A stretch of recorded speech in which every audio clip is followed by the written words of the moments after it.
Hello everyone, we're back to Crusader Kings 3 Game of Thrones mod and I am very much looking forward to it. Hello, welcome chat, hi.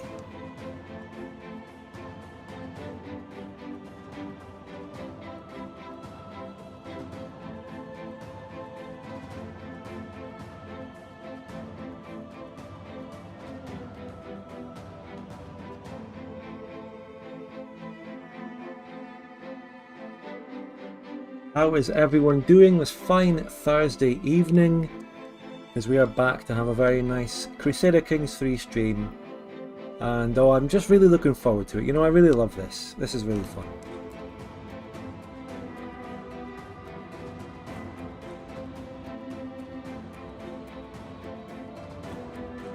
We're going to have a bit of an intro as I recap the whole situation, the family history here, the location. We'll have a nice big recap in case you weren't here last time or haven't watched the VOD or whatever. And even if you were here and watched that or watched the VOD, it'll be a nice interesting introduction anyway.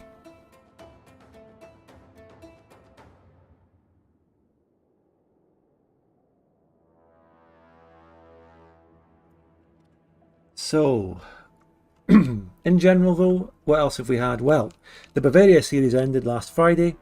And a couple of days ago on Tuesday we had the Bavaria party stream, which was very interesting and very fun. I just went into loads of behind the scenes details, and we had members who played the campaign in Chrono, Virtual Rock, etc.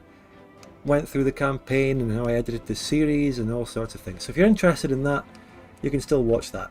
That stream is still just public on the main channel. I did not transfer that over to the archives. I think it's appropriate to leave that as a Bavaria discussion stream right there with the Bavaria series.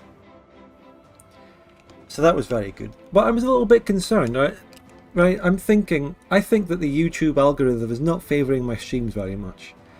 I think when I came back to streaming on YouTube, we had a massive stream as the first session of a Vic2 multiplayer campaign, Scandinavia. Huge peak viewer count. That was recommended to everyone. It was almost as if the recommendations treated that as another Vic2 video upload. Everyone saw that. So, huge viewership. But as the grind continues and things go down, and then I start doing variety streams and other stuff, I think YouTube does not favour it so much. So, we're down. And I think that Bavaria discussion, the Bavaria party stream, would have been better. It should have been recommended to more of my subscribers. I mean, that would have been a hit.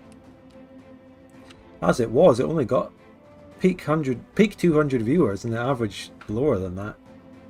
For a stream about the Bavaria series, which had recently ended. It's very unfortunate if that is the case with YouTube algorithms not doing what my streams, you know, not showing my streams to my subscribers very much. It's all a complete mystery. Who knows? I mean, yeah, I upload my mainline videos on this channel and I also stream on this channel. Maybe they impact each other. Maybe they're not actually good to have together. I don't know. But all I can really do at the end of the day, although I've just complained about it for like 5 minutes, but all I can really do and all I should do is just keep grinding and trying to do what I enjoy. And that's what I'm doing, really. I mean, here I am. This is what I'm enjoying right now, and this is what I really want to do. CK3 Game of Thrones. The house is House Brexit Geezer. Here it is on the, well, it's right under my name, right under my face there. You can just see the coat of arms there. I will drink from your skull. Very creative thingy. Very creative thing that we came up with together. Chat had a lot of contribution in the first stream as we created this house and created my first character. As you can see, this sort of man is drinking from a skull. He's drinking beer from a skull. Like, you can see the golden stuff flowing out of the skull into his mouth. Why does Lord Edgar look like Sneeko? Well, we'll get to that. I'm going to tell you who this looks like very soon. Now let me get the other background music on for the mod has its own soundtrack. So I'm going to put the music at like 20% in the background there.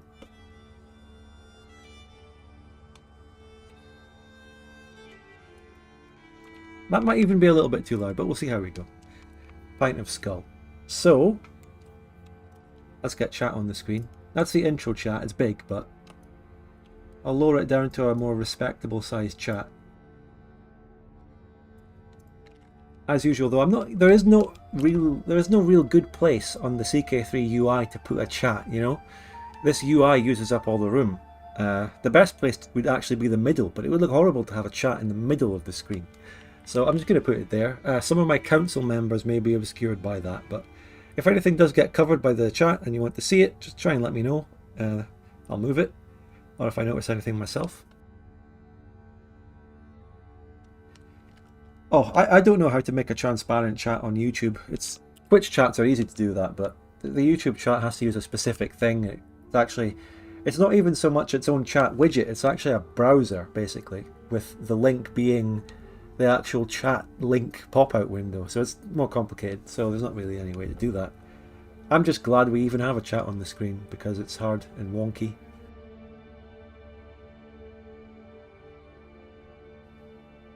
But look, out of all the things, that is not a big deal, right? That's just the chat window. There's bigger fish to fry. So,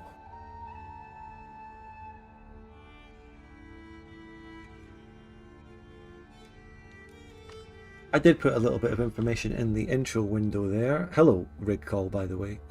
We're not doing that. Forget that. It's not happening. So this is House Brexit Geezer, which we sort of came up with mutually together on the last stream. I went in this custom character creation in the Game of Thrones mod Robert's Rebellion start date, and it turns out that the Targaryens won Robert's Rebellion. Robert is actually still there. 39 years old now. It's been quite a few years since the good old days of that. He survived. He got to keep his land, but the actual what were these called again? What were the Lord Paramountcy? Yeah, the Lord Paramountcy of Stormlands was abolished. Glad to see you're happy for CK3 content. It's actually something that I've been doing on my channel on and off for many years, since the game came out. It's a little... If you actually think about it, it might be my second most played game, streams-wise. It might actually be. At least consistently. I mean, we've also got OpenTTD, but... I know, I've played it more than like even Bannerlord and stuff like that. But anyway, that's neither here nor there. Actually, it's here. So Willis is the current head of the Reach. The Reach is the place I'm playing in, so it's kind of relevant to me. Mace was the Lord when I first had my first character and stuff. It was the one that started it. He passed away of pox, kind of just a simple death, nothing crazy, and his son Willis took over. Willis has consumption, quite a bad cold, a cough.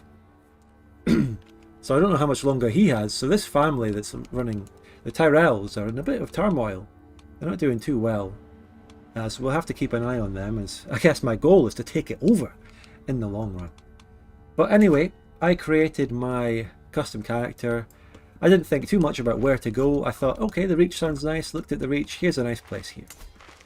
So we started off with basically this region here.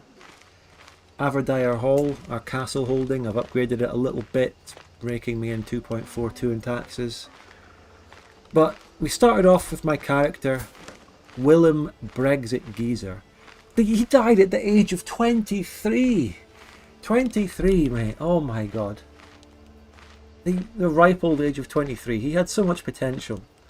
And the sad thing is, we'll never get to see his face again. Because he put on a mask, an illness mask for his pox that he had. And we'll never get to see his true face again. But at least, before he died, in his raucous, young, brief life, we managed to get 3 children with a wife. I married... I can't remember who I married. Where was she from? Her father. This is my grandfather. He's dead. This was the lord of actually the northern lordship above me. Sage Crown, right? I'm getting it back together. So the lord that started Sage Crown, this is actually technically the capital of this high lordship. If you're following me, right? Are you following me? You get Lord Paramountcies, which is the Reach. That's the big region. Within that you get high lordships, which are the equivalent of duchies, dukes, no, counts, counties, no, fuck, I don't know. But look, follow me here, right? And then within high lordships you get lordships. And I started off playing as a lordship. So the Reach is divided into lots of high lordships, but the high lordship of the region that I'm in doesn't exist. No one has it. It was balkanized. It was split into the lower lordships, and I just played one of them. And I'm about to take over what is actually technically the capital of this lordship.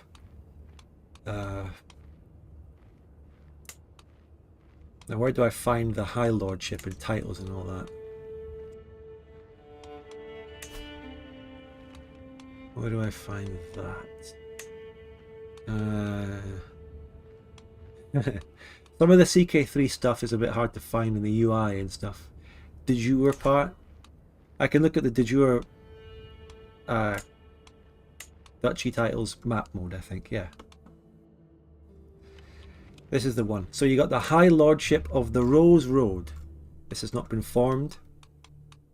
And I am actually not too far from forming it myself. Apparently I need to own 4 of the counties. I own 2 right now.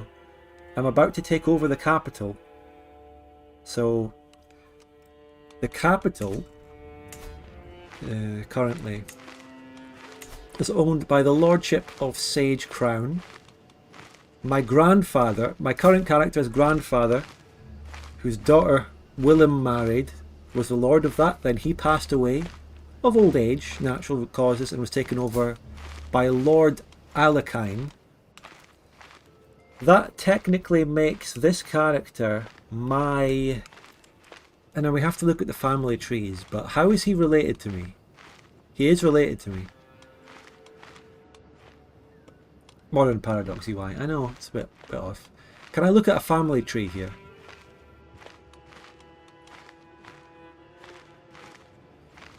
I need to look at this in a diagram. So, he's my uncle. Yes, he's my uncle. This guy is my uncle. So, of course, when the Lord was still the father, Lord Uthor, I didn't want to kill my grandfather, but he passed away of natural causes, and this prick came in. This prick. Go to your character and click your dynasty.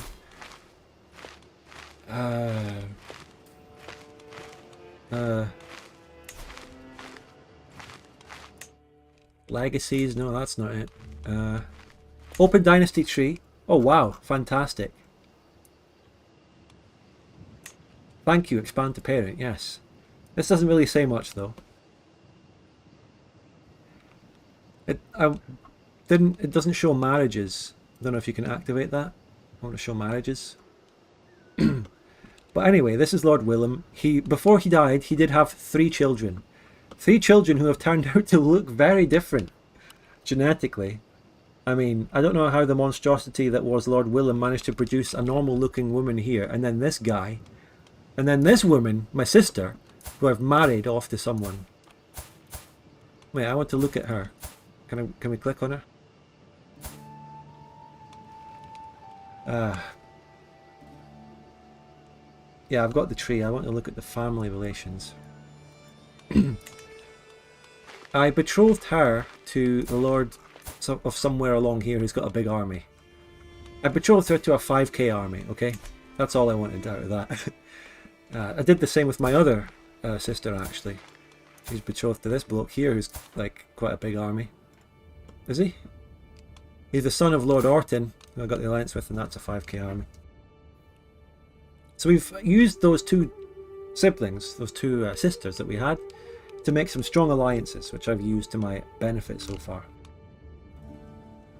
Now, I want to look at the lordship here. I want to look at his dynasty if it's possible.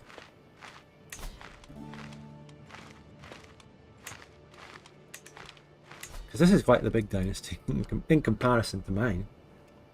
Lord Uthor had loads of kids. Lord Alekine actually has a solid... oh, it actually says it here. It says your uncle. Perfect, right? But yeah, he actually has a solid, you know... He's got a good-looking son, and then he's got his own son who's just been born. But we're going to try and extinguish that dynasty. But look, we also cannot fail to mention another really important character in our life. Our friend, Uncle Humph, who I need to pin. He's my spy master. Uncle Humphrey, was the best friend of Lord Willem, my dad. He was his best mate growing up. They voted Brexit together. They went down the pub a lot. They worked together. They did so much scheming together, so many pranks. They committed so many pranks against others together with their high intrigue. So Humphrey was my spy master under Willem, and he's still my spy master. After Willem died, Humphrey took on the role of a father figure for Edgar, his son, known as Uncle Humph. He's not actually technically related, but he's part of the family in practice. He's Uncle Humph. You know, very important character in this. He's a lowborn, but we are going to look to give him land in exchange soon, if we possibly can, when I hit my domain limit. So Uncle Humph is a really important character. He's currently gout-ridden. We gave Humphrey a good wife as well, and they've had a kid together, which means that this potentially, I don't know what his family, he doesn't have a family name, but Humphrey is going to have his own bloodline, and we're going to give him land, and he's going to be a great ally of our house. So I think that's really good lore. In the mod you can raise someone to nobility. I think all I need to do is just give him land. For example, I'm not actually going to do this, but if I go to Rosewood Keep and I say grant to, we can grant it to Humphrey. I don't know if you need to do anything extra, like raise them to the status of nobility, but if I just give him land, I think that's it. I don't want to do this right now, though. So let's look at our own domain here. So we own 3 castles directly. My character, I just want to say a bit more about the character, actually. Lord Willem was an intrigue, a scheming character, but that turned out to be absolutely useless for us. It did nothing. I went down the womanizing tree. I tried to seduce various characters, but it led to nothing. It was a disaster. His lifestyle brought him down. It was really bad. His womanizing. He caught pox. Let's just say he caught like some kind of STD, and that's what was his undoing. So Edgar has been raised completely differently. Edgar is a fighter. He's got martial. He's also a pretty good steward. Very good learning. Very good learning as well. He's also quite educated. Useless. Absolutely useless in intrigue. He loves his father, but at the same time he resents his father as well. He actually he kind of holds his father responsible for dying and not raising him. He's resentful against his father, not for leaving him, but for dying too early. You know, it's a weird relationship. This guy's got some real daddy issues, so watch out for him. But, you know, as he got older, he was raised by Uncle Humphrey. Uncle Humphrey decided, you know, the intrigue is what was terrible for Willem, so let's give Edgar a better life. Let's make him strong and powerful, a good fighter. Let's do that instead. And then he adopted that lifestyle. as well. We expanded a little bit. We took over like a neighbouring thing next to me. Fallsguard. What is Fallsguard? It's a castle. Aberdyre is one of the counties. Rosewood is one of the counties. Sagecrown is the capital county, which is kind of shaped like China, if you look at it. Edgar is actually a decent human being. It's hard to say. He's definitely got a wrathful part to him. As I say, his relationship with his father has led to him being wrathful. He's got a lot of anger built up in him. But overall, he's been raised with a lot of anger in him, but he's turning out to be a very competent, strong character. But a lot does remain to be seen. He's still very young. He's only 16. He's only just become of age. I ended the last stream just as he became of age, 16, to really take over the land. And that's the cliffhanger I left on, and that's where we're going to continue off. And by the way, who does he look like? Well, I was thinking last stream, who does he look like? I swear he looks like someone. Can we zoom in on his face? And you know who I think he looks like? I decided, it dawned on me not too soon before the stream. He looks like famous English footballer Phil Foden. Wait, there? Show his face under there. He looks like Phil Foden. The tiny fucking English footballer at the Euros.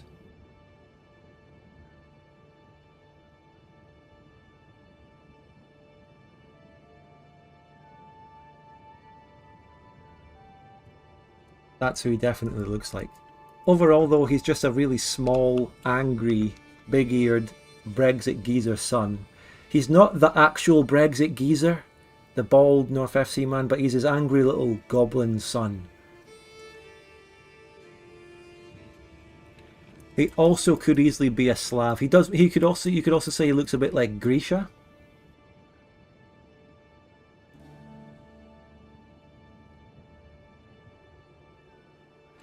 He looks like a young football fan. He used to be wearing a helmet, but I wanted to show his beautiful face. He's wearing traditional Reach armor because he's a fighter. So there's a lot of things I have to manage because I just did turn of age. We have a lot of things to do before I hit on pause, so bear with me on that. He's willing to compromise on Brexit instead of just getting it done. Put him in Adidas, yeah. So now let's start actually playing and managing stuff before we go ahead. Great to have you all here, chat. Please stick around because this is going to be very interesting and fun and a great story. So we do have to choose the lifestyle, and of course it's going to be martial, but which one within that do we choose? Chivalry could be good in battles and fighting, hand-to-hand combat. Authority means good control over the realm, which could be important because we're expanding quite rapidly. Strategy is martial in terms of actually becoming the leader of units on the ground. Now, we do have a marshal. Tancred here, my marshal, was actually quite a good character. He was the guy fighting the battles for the house. He's actually a good character. He's not currently landed, but you know what? He's 43, he's getting quite late. Tancred is another important character. He's low-born. You know, let's actually find him a spouse. Get someone younger. You know what? Is it sorted by age? I don't want to sort by age.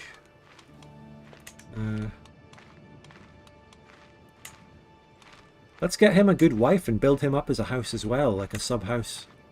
There's a quick lady called Nira here. Yeah. Let's give him land in the future as well, perhaps.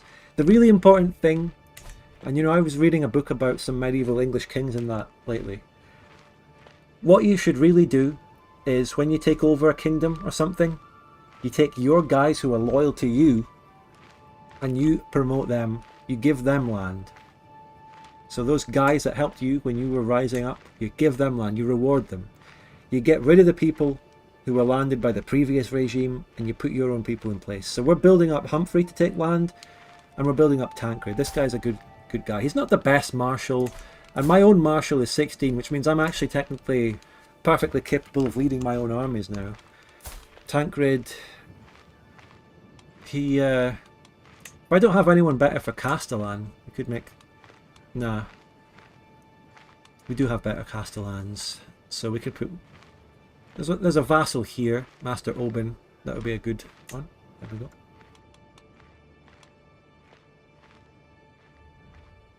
It's Machiavellian tactics. It's basic stuff. So Tancred has been a really good character as well for us. There's Humphrey the Spymaster. So that's the council sorted. Now, if I go strategy focus, that gives me +3 martial. Which means I would be really good leading my own armies there. But what does strategy lead me to? That leads me to kind of, if I were to go down the path of leading my own armies, strategist is the right one.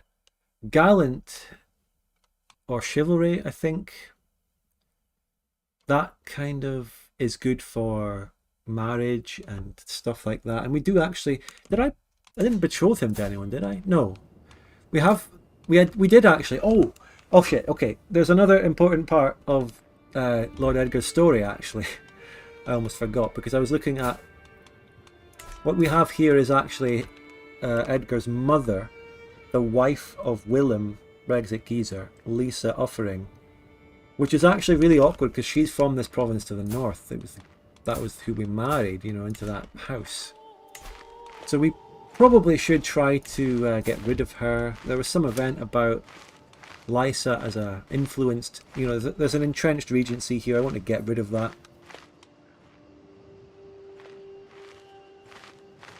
You might want to raise them to nobility right before you land, because in the current batch you lose nobility. Thank you for letting me know that, I suppose. How do you raise them to nobility?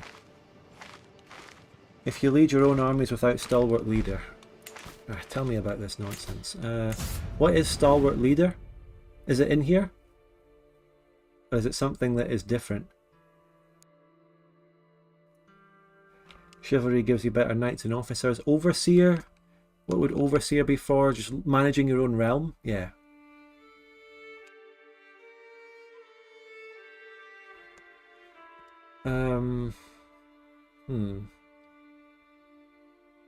Chivalry focus is also about becoming a good one-to-one personal fighter.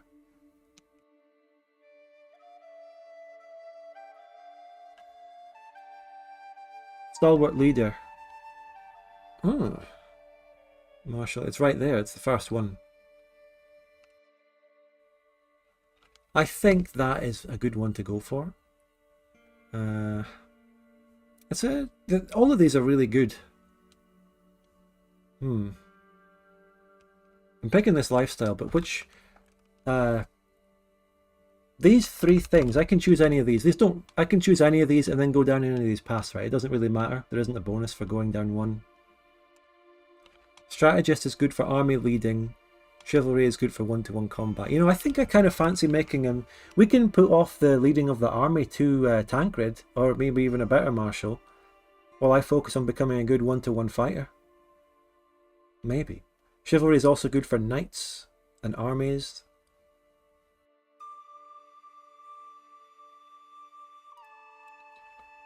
Or we can go for good ruling of the realm. I'm not going to spend too long on this. Let's just take chivalry focus.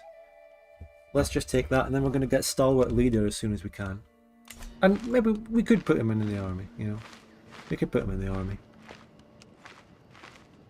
So he's going to be a soldier king sort of guy. So yeah, the other thing of the plot line, we are betrothed, and we are when she turns 16 as well. So we've got Desmera. This is the betrothed of Lord Edgar. She is a low-born peasant woman who's intelligent and rowdy. Oh, she's a good British peasant woman. She's rowdy. She's like, oh, she's a proper Yorkshire lass. Bit rowdy, you know. Oh, she's got a few stories. And Edgar genuinely had a crush on her as he was growing up. It's his childhood sweetheart. And he decided to damn the traditions of the expectations of having to find an aristocratic wife who might give her a good alliance. And he's decided to marry her, and being wrathful and strong-headed, even if Humph and Tancred advised him against it, he's dead set on her. You know, as what's his name from the Beatles said in his solo song, "I've got my mind set on you." George Harrison. I've got my mind set on you. So this Edgar, yeah, he really does like the peasants. By the way, she is a peasant leader. She is a peasant leader. She really likes the peasants. So he's decided to go with true love.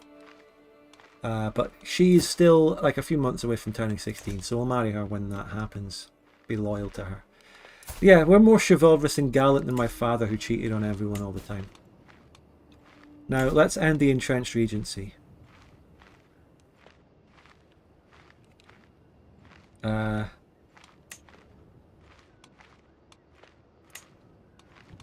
Well, can I just do this?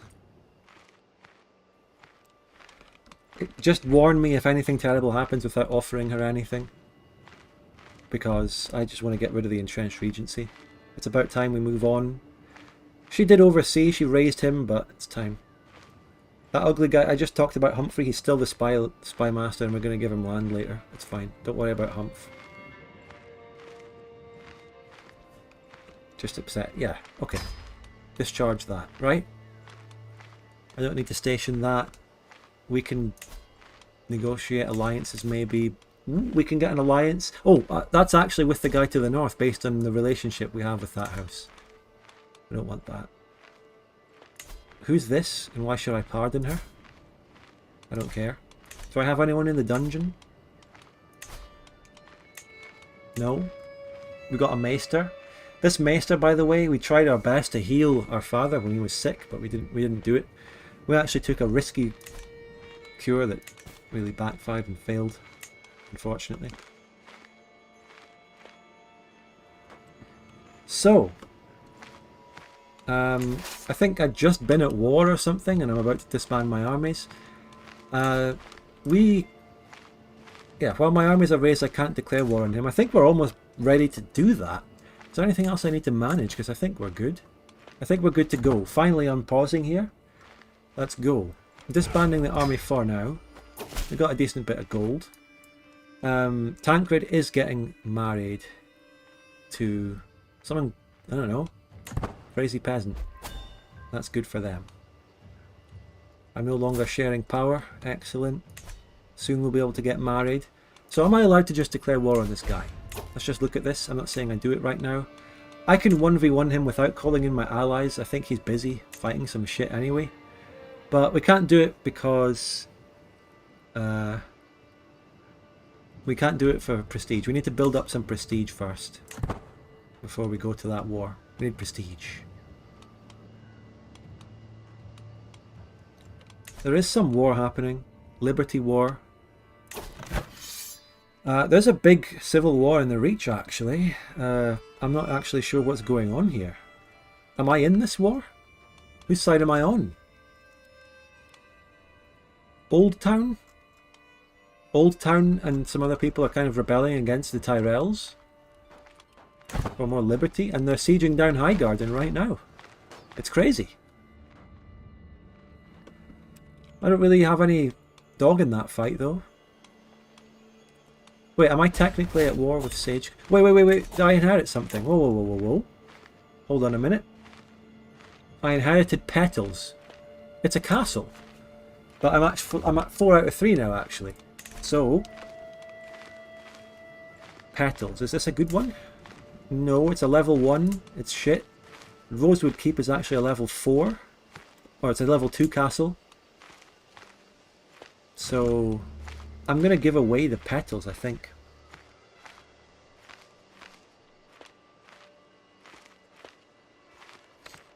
I will give that to one of the people I'm planning to give it to. But who was it that died for me to inherit that? Was it Lord Gunther? This guy who was actually on my council? Who was this? Lord Gunther of the Petals? Was that him? But yeah, so yeah, what's going on in Highgarden is a really big war of the realms. It's nothing really to do with me. Highgarden is having a civil war. It's not really my business. He was a fucking lunatic. He was also my steward. Now, I already made Oben my Castellan, but he's actually a better steward, so I'm going to make him the steward, and I'm going to put someone else with 11 as the Castellan. So that's good. Now, what was that about raising Hump to nobility before anything else? Can I do this? Yes, I can just quite simply raise him to nobility. Boom. No, I can't. I need fucking prestige. Oh my god. Oh my god. Well, we're already quite illegitimate, so I don't really want... Because I married a peasant, so I don't want to lose more legitimacy by giving him the land without him being a noble. I really want to do this, but I can't. I really need prestige. Do you think when I get married I'll get prestige? By the way,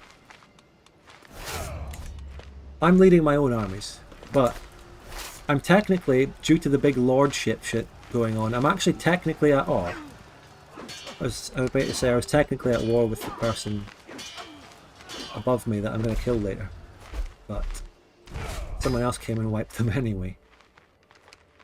My cousin Roland, the son of him, was taken prisoner. That's quite good. Highgarden, the Tyrells themselves are here to actually punish Sage Crown for this civil war shit, while the other guy siege down Highgarden. This is crazy. This is crazy. You will lose prestige for marrying a peasant. Oh god, no, come on. The decision's already been made.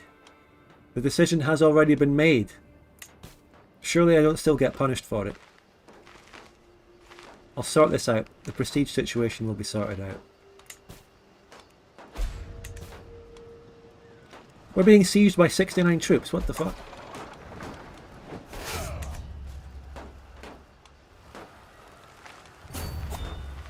Let's go and test my military prowess. Let's just quickly, before I get married...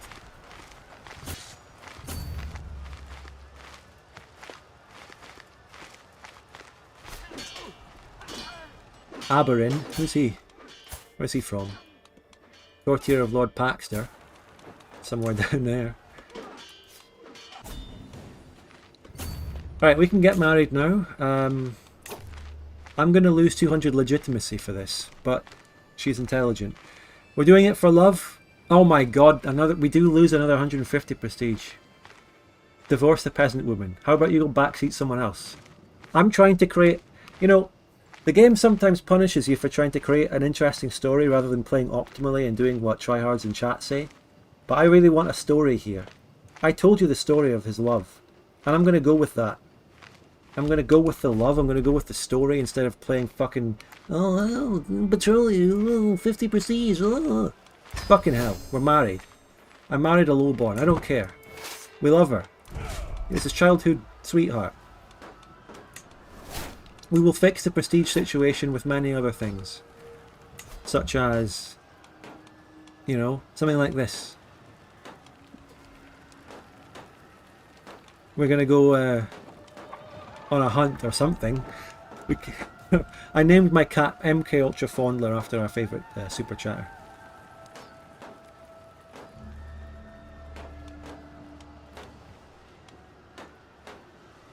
So it goes both ways, where it punishes meta with stress for not adhering to character's personality. Yeah, that's all good. I like that. So, we're going to recover this. It's going to be fine. We've got time to get Sage Crown. We've got time. Wedding cell. Oh, look at that! Look at that! 350 prestige. Boom. Chat naysayers on suicide watch. 350 prestige for the marriage, actually. Oh, looks like it was actually vindicated. Up yours. I'm just joking. It's just a bit of friendly, you know, rivalry. There we go. Now we can do some shit. What did I want to do with my prestige? I wanted to raise Humphrey to the nobility. Raise to nobility. Boom. 50 gold as well. Easy. What's his house? Sly Spur. His disease is getting worse. Poor guy. Can I tell my maester to heal him? Can I do something like that?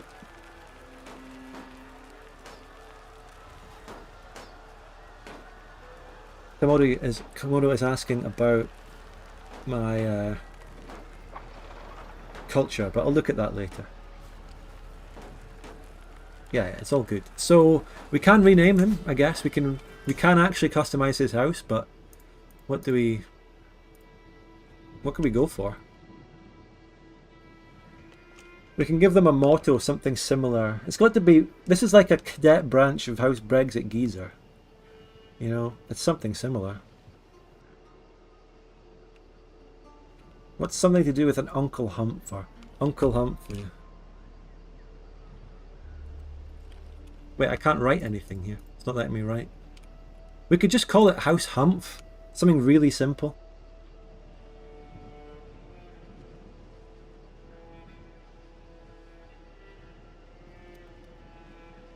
House Humph and Uncle Humph has got your back. Something really nice and simple.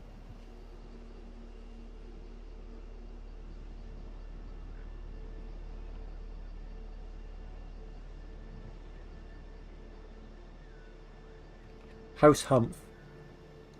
It was founded by Humphrey, so it gets to be named Humph. What's his child called? Humph's child is called he's called Limond or Lymond. So his name is Humphrey Humph. I love it. That's the perfect name for the house. Let's make their banner somewhat similar to my one, just to show that it's like a really related branch. Not technically related by blood, but united by lore.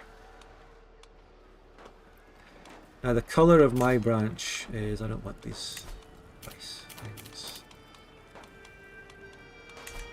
My branch is like a blue background with a white stripe through it, so we can give it that background and we can put another sigil over it, so we can give it the same background, taking this lore seriously.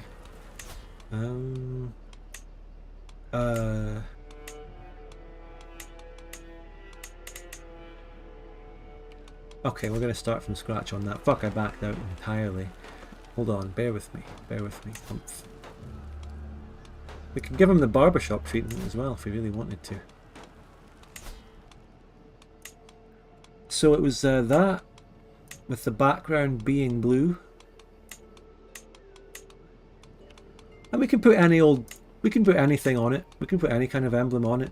Maybe one for the reach. I don't need to copy paste, it's fine, we did this. Is there any sort of emblem that would represent an uncle's relationship? Well, we can have a skull going doot doot, but actually I want to make it the bigger one. Let's go through the biggest one, first of all. Wait, what are these? In the background.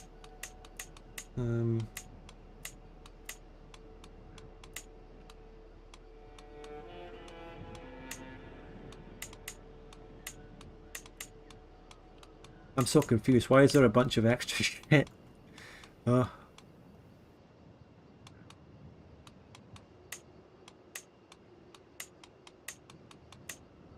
Why does it put an extra crown thingy in it?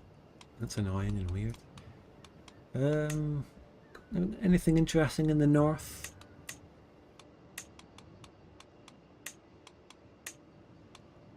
Lads, it put a random crown in the background. That's so annoying.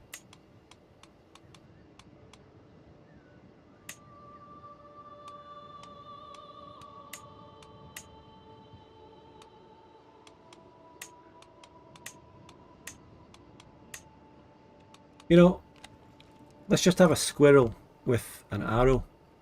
How about that? It's a red squirrel for Britain.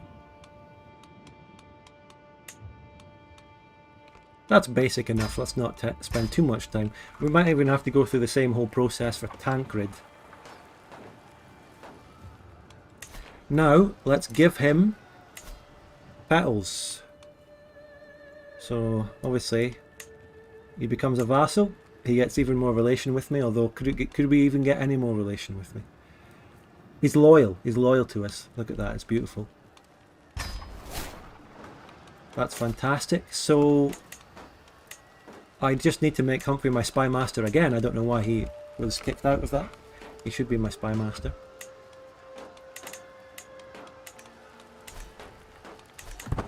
Okay, beautiful. Now we can carry on. That is all shaping up perfectly. I love that. That's great lore. We, my spouse, by the way, her stats, she's a very good diplomat, and she's also a good marshal. She's also a good marshal. And let's also seduce her. We need to start making our new offspring, of course. It's very important to get the dynasty.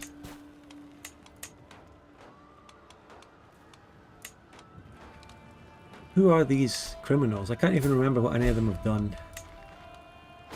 This one's shagging Othel, my maester. And what about the other one? Victoria? Who's she shagging? Argoth, my courtier. I don't care. They can do that.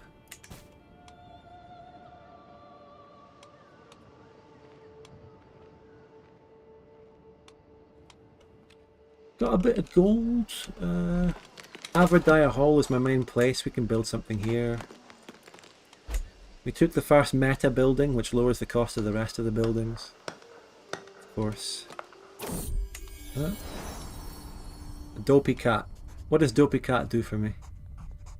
Stress gain is down. Great. You know, how about something that gives me legitimacy? Is there anything that gives me more legitimacy? Probably not.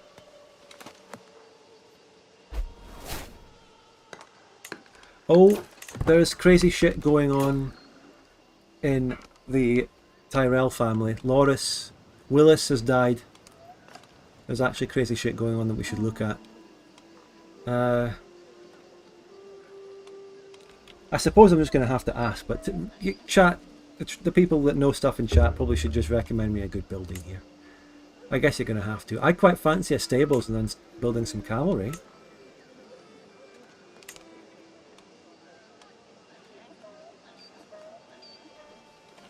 Hospices would be good. Tax and plague resistance, because the plague is fucking up everyone all the time.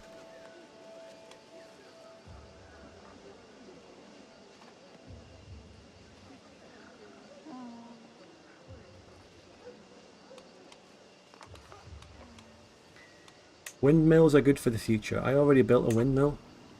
That's the first thing I did. I was also under advice from some tryhards there.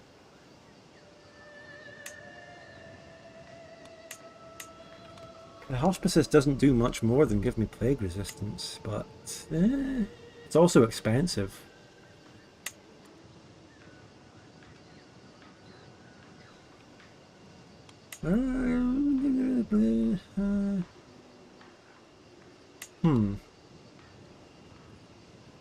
You know what? I fancy a blacksmith. You built the watermill, not the windmill. Ah, same thing. Same thing.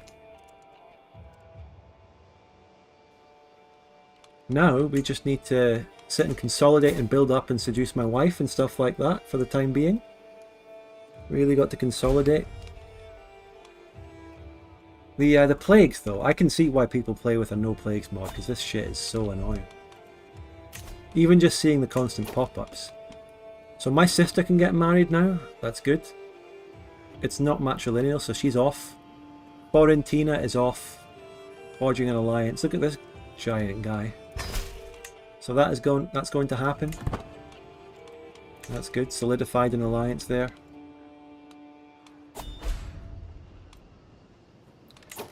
Now what's this? There's always so much shit happening. I forgot to look at the Tyrells as well. So the entire Reach is now ruled by a 6-year-old girl who was next in line. And her primary heir is her little sister, who's even younger. The Tyrell dynasty is going into absolute chaos at the moment. It's terrible. It's terrible. What's happening? So Lord Orton's feast.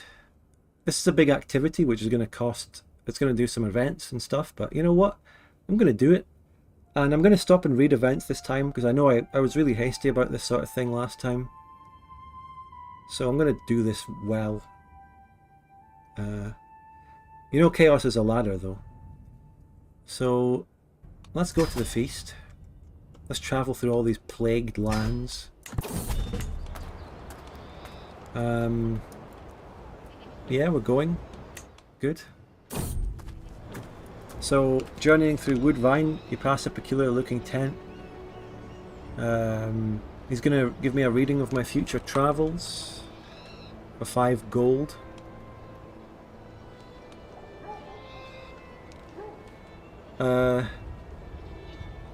Oh, this is an interesting one. My wrathful personality allows me to just burn this guy. 10 dread, 50 piety. Hey, you know what? Nice.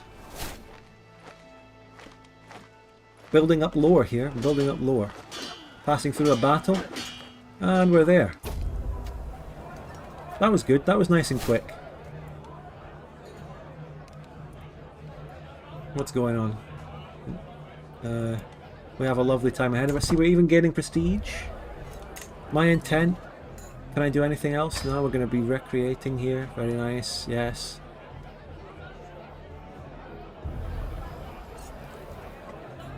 Everyone's arriving. Drink is flowing. My father, the character, was very non-pious. He had no piety. This character is trying to increase that, the relations with the church in his realm. He's trying to undo the immorality of his father.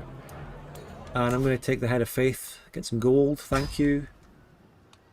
Very good to have a buffer of gold if I can get that. Cheers. I spent piety on that, so there's benefits to having the piety. What's my relationship with my Septon, if you can see it behind the chat? It's good. It's pretty good. By the way, I can make my wife give me a lot of court politics, a lot of diplomacy. Go for that. The feast begins. There's a dilemma. Feast is dwindling down and we find ourselves in conversation with Eleanor. I'm not going to do that. I'm going to gain prestige. I'm loyal to my wife. Yeah, there you go. We went up in prestige quite a lot. That's really good. Delightful. Life reaffirmed. Health boost, stress is down. Oh, that was amazing. That's just what we needed. A great start to life. A really great start to our existence here. Are we going home now? So, sitting back and enjoying it, I'm going to gain the prestige again. I mean, we can lose a lot of stress, but we don't have any stress, you know, so. Bosh.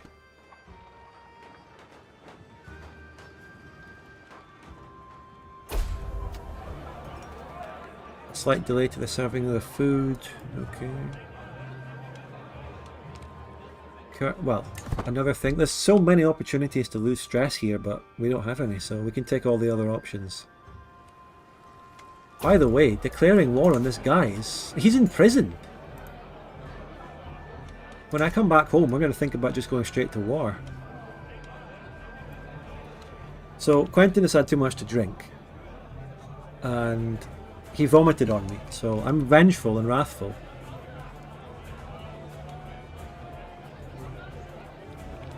So, I'm annoyed at him for vomiting on me. Who is he? George H.W. Bush? Someone gave a speech. What do I get? I don't really get anything.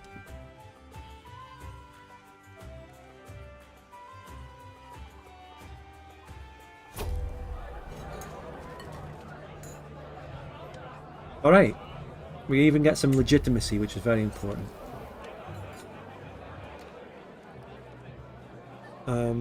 We're planning our own feast.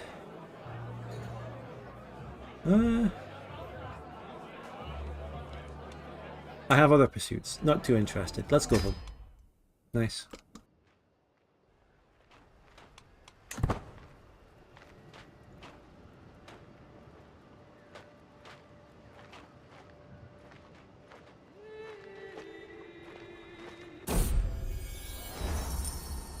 So we're home.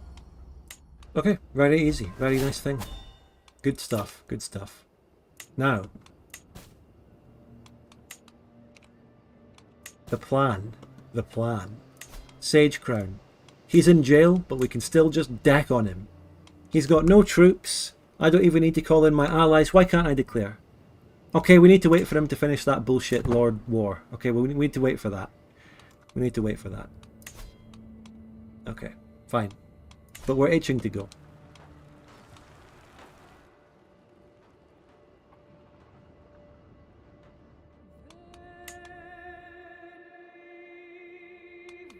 My passive prestige gain is even really good now. Money gain is pretty good. For fuck's sake, Lord Alkaline is the guy that he's at war with. He was just sieging me. Fuck off. Lord Alkaline.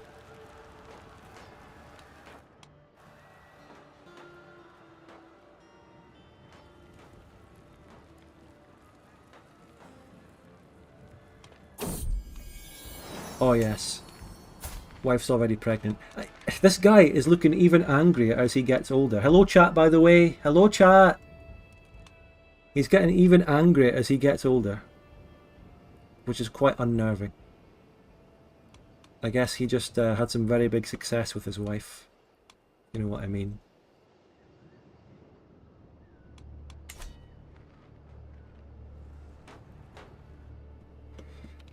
When I take over Sage Crown, I'm going to give my weakest holding to Tancred. Maybe I could even just raise him to nobility now in advance. But is he going to have children? Is he going to have his own children or not? Will it be worth it? Who's Tenda Thornton? Who's this? No idea.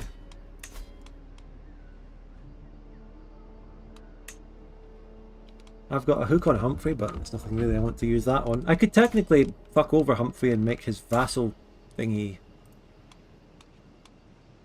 I think I could give him a weaker vassalhood or something.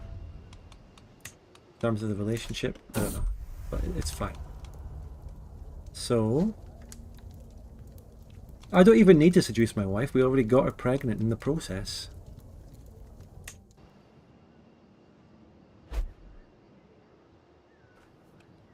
They have higher chances to have kids when they're landed. Yeah, it's a bit of a risk. He's quite old. He's quite old himself. He's 45, his wife is 37. I might do it anyway for the lore, even if it doesn't lead to a child, because the land will just revert back to me. Is Sage Crown ready? Is he still at war? Yes, okay, we're doing it. We're fucking doing it, everyone. The Great Expansion. 3 out of 4 provinces here will be achieved if I can do this. He's in jail. He's not even here to fight his own war. Coward. Deccan war on the imprisoned... My uncle, by the way. My uncle. My own uncle. But it had to come to this. It had to come to this. There was just no choice. Rose Road is quite big. It also goes up to the north a bit. We need to look at that direction next. Is he trying to put up a fight? Look at him. Absolutely pathetic. Gwaine.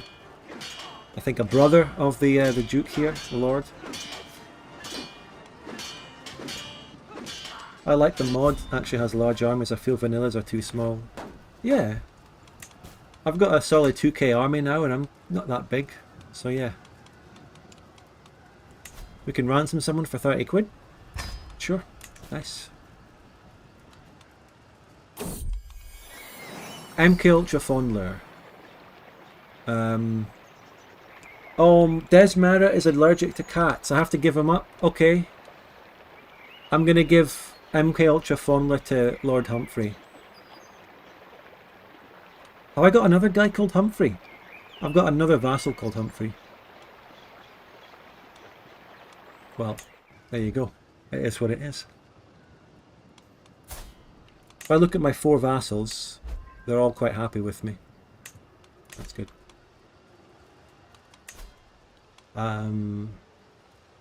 Maybe gonna get some more man at arms. Oh, we got a daughter.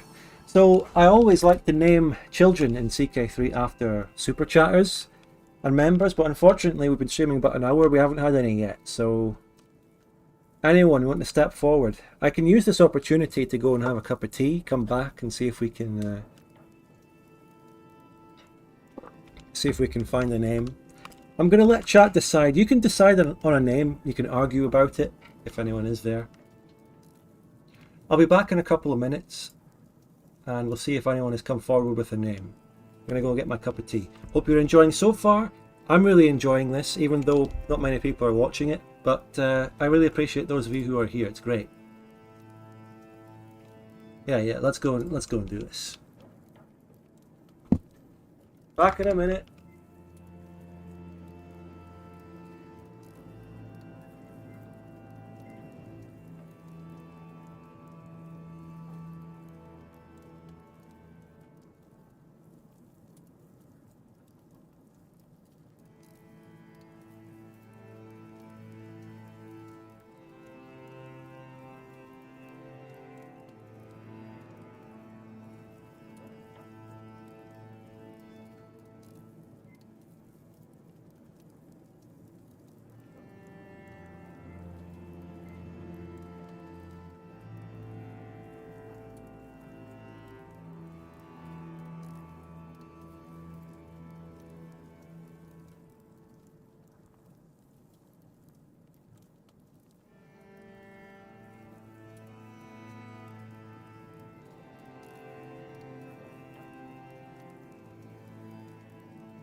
Name your firstborn Sandred Wood e o rosto piscando.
Alright, I'm back.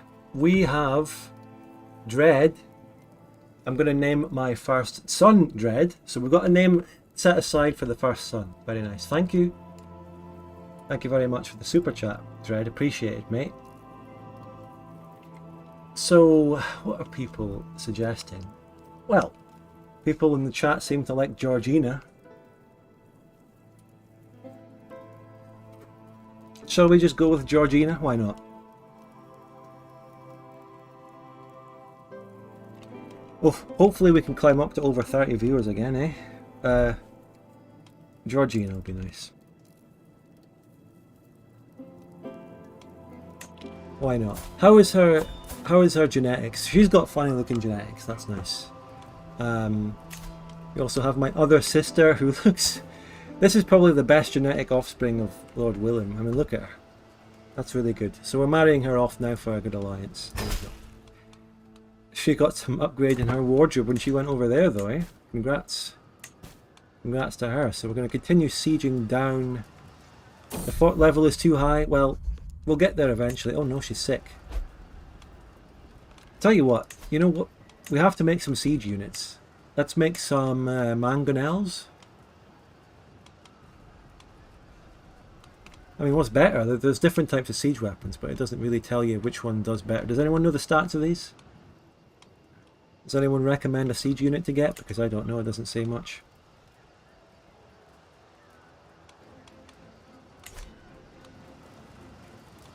Oh my god, the guy's got a goatee! Lord Edgar got his own goatee. He goes hard now. He goes hard. I'm leaving him with that. He decided to get that himself. I'm proud of him. It suits him. He's going to keep the bald look. He never really ever had hair growing up. But he's keeping the bald look. You know, we need to agree on a siege unit now, so we can start building it up in order to siege this castle. Trebuchets are better for siege. Mangonels are good in battle. So, I can't afford trebuchets, so battering ram or onagers, are they any good? I'm not really interested in one that's good in battle. I actually just really want to get sieging done. I would assume battering ram might be good here. It's cheaper. Battering ram, I'm leaning towards it. Unless anyone knows that it's bad or something. Yeah, I'll get a ram. Oh, it says it. It says the stats now. Effective up to fort level 5. Yeah. Okay. How many do I need to wait to build up before we raise it and send it? I think we're going to siege this anyway. It'll just take a little bit more time. We have time. It's already at 6 out of 10. I'm going to raise them. Send them out. And my new bowman there, I think, as well. I don't know. There we go. I mean, it's not that many of them, but surely it's going to make a wee difference.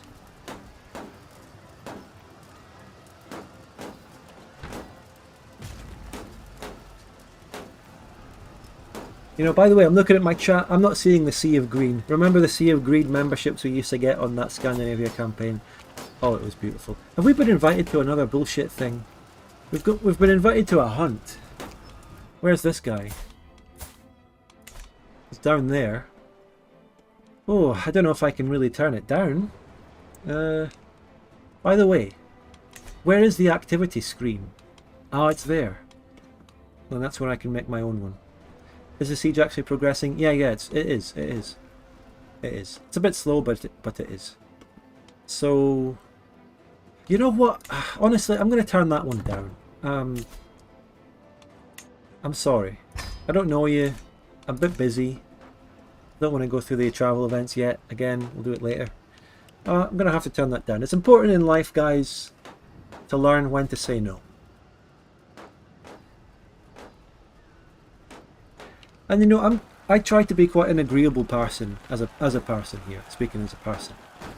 I kind of always kind of just say yes to people, I smile, yeah. And I think, you know, maybe I do need to say no more. I end up doing things I didn't actually want to do.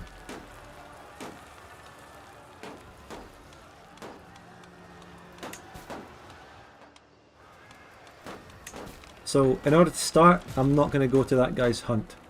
And then in before, we're going to learn it's the best hunt that there's ever been. And everyone's like, you were missing out.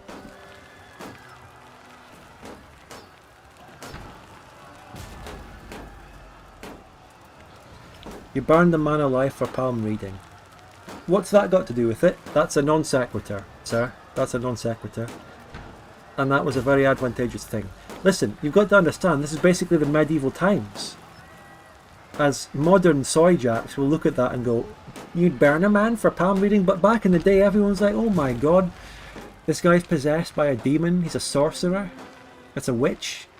This is the way people thought. I'm role-playing. I'm role-playing. We've constructed bloomeries.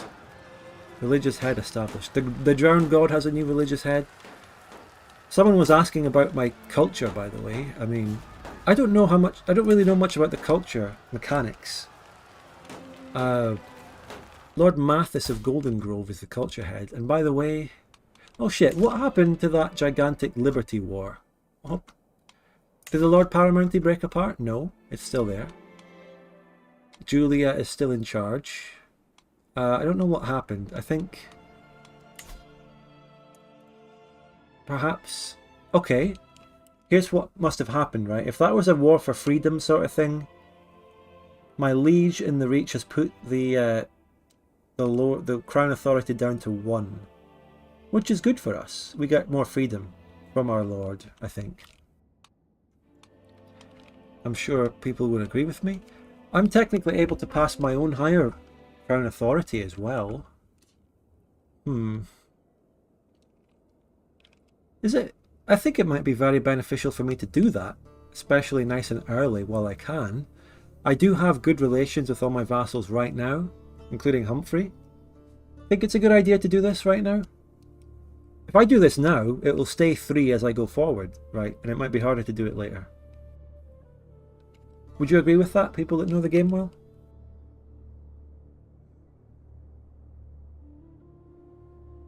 I get plus 10% vassals, levy and tax contributions. Pretty good. I'm going to do it.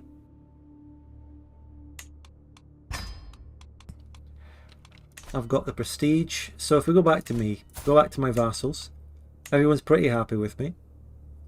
This one's only plus 24, so let's ingratiate ourselves even more. This guy's a terrible character. He looks great. He looks fucking amazing. He doesn't seem to be interested in getting a wife either, but, you know, let's just sway him. Anyway. Because he's a vassal and we need to please him. He's definitely not good enough to make it on my council. Level 3 is the best. Would you say that level 4 is maybe going way too far? Probably too much. People would hate me. Ah, we can get a perk now. So this is where I choose Stalwart Leader. Boom. Reduces the risk of commanding armies. Yeah. So I'm going to go down commanding my own armies, right? That's the plan. Well, currently Tancred is leading this one. He's 16 Marshal. Is my Marshal improving? No, it's still 16. 35%. 30 is a big jump. What's your ambition for this campaign? My ambition for this campaign is to rise up and maybe become the Lord of the Reach and all that, but I am leaning towards getting roleplay and interesting stories rather than trying hard to do that. So I'm happy for this to just go along a storyline.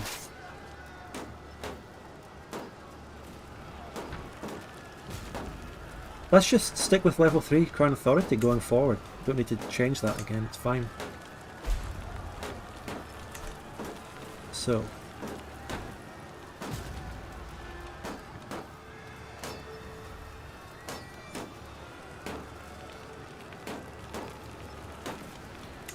Falls Guard, I can give this holding away once the time comes. Let's, is that 100%? Yeah, we won. Let's do it.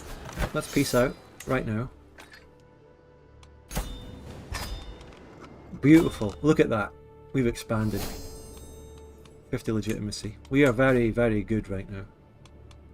We just gained Sage Crown. Sage Crown is a very good place, by the way. Iron and Oak. Castle. It's a level 2 castle holding.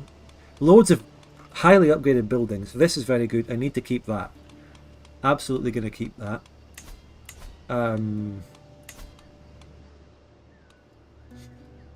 We are already increasing command in Rosewood, but I need to increase control in Sage Crown more urgently. So go and do that for 6 years, please. Yeah, amazing. If I change her to Chivalry, does that increase his ability to do that? I don't know. Fuck it. We're going to Brexit ourselves from the Iron Throne. Who knows where the lore might take us? We're certainly not going to do that early.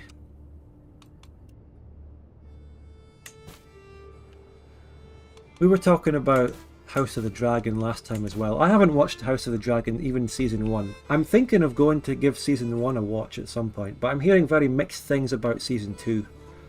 I heard that the consensus was quite positive about Season 1. I never got around to watching it. Anyway, Falls Guard. So we're going to give... what are we doing? Tancred. Still no kid. I'm going to give him a chance. Have a kid, mate. I'm raising you to nobility. I can't do it. We actually lack prestige. It costs 200. So maybe it's over for Tancred. You know, he's too fucking old for it anyway. He's been a great master at arms, but I don't know about his chances of becoming my next raised up family. Now, let me just get my tea here.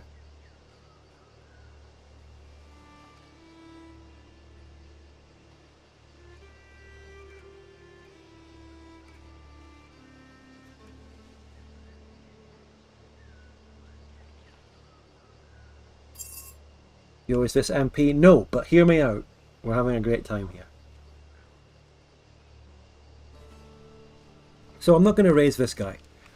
Let's find someone else to give that Falls Guard to. It's got no buildings in it. Someone else could manage this so much better. What if I were to give it to Tancred anyway? I mean, it doesn't even say I'm going to lose legitimacy or anything. But it doesn't say, because he's not a noble. Is he a noble? No, he's lowborn. I don't know. Do you actually have a liege lord, or are you independent? We have a liege. It's our liege lord. You see, the high lordship of this region that we're in hasn't been formed yet. So I'm directly answerable to the Lord of the Reach, Tyrells. Currently a fucking 8-year-old girl. Find a dwarf, give him the fief. Well, I don't know. I need to sort by someone who's... I don't have anyone of my own dynasty to give it to. What if I just give Humphrey a second bit of land? What about that? Can we do that? Most of the people around here are lowborn. Anyone with good stats? Leighton Goldengrain, he's 50. I think this guy's 50 and he doesn't have any kids or any chance of kids. Anyone else who's... Ansel Easley? This guy any good? He's 32, so we can... He's an okay character, he's 32, we can give him a wife so that he can have kids.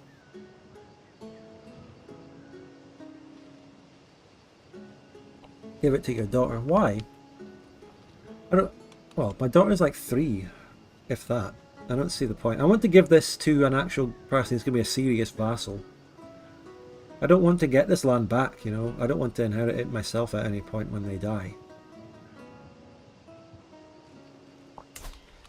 What is the meta for this, though? I'm not going to do the meta. But let's just say hypothetically.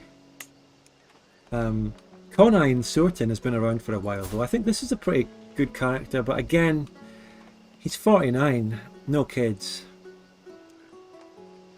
Always give it to an old geezer so when he dies the fief gets back to you. I don't want this one back. It's really shite. I'm very happy to hand this one off. Look, it's only given me fuck all golden levies. I'm happy to hand this one off permanently. So, to a good vassal that'll be an ally. See, I've only got 10 possible people to do it. I don't know. I think I can give it to Humphrey's son, which is just weird. I'm going to raise up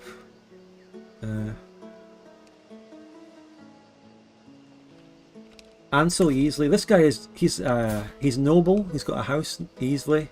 He's got some good stats and stuff. He's a good money maker, and he's young enough that I can give him a wife so he can have a dynasty. You can invite someone. Why can't Tancred have it again? Because he's too old and he's not going to have kids and he's not a noble. So I am just going to give it to this guy. This guy's good. He's got a good relationship with me. Good relations. There you go, mate. You're my vassal now.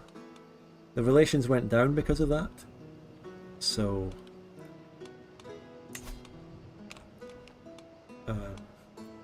we're currently swaying this guy. Relations are not too great with the vassal. It's gone down a bit. We need to work on that. But yeah, we're at 3 of 3 now. Rosewood. Sage Crown that we just got is a very good place. But we do need to get the control up.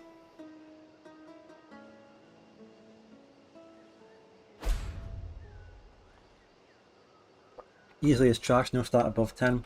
But then again, maybe it's better to not give might give land to a guy with crazy stats, right? Because he's not ever going to be that strong to threaten me, you know?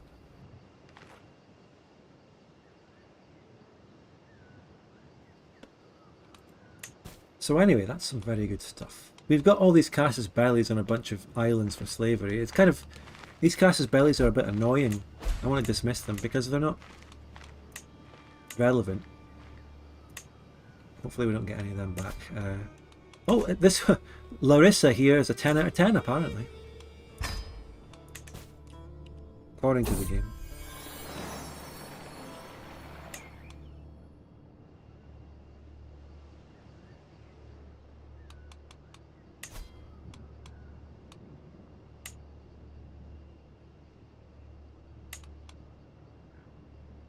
Right, this is all good stuff, good promising stuff going on. Conine Certain was a good vassal of my previous lord as well. He was a character going back. Pay ransom? Oh sure, yeah. Hello, I know. Good to see you, mate. And yeah, we're having fun here. It's going well, building up this realm.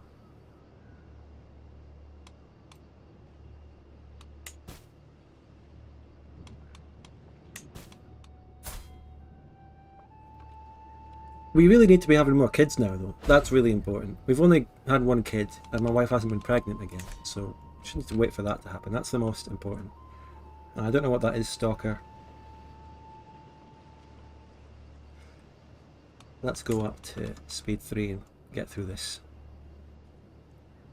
I really do want to install the No Diseases mod, because these constant notifications for that shit, and you can't even turn them off. So annoying.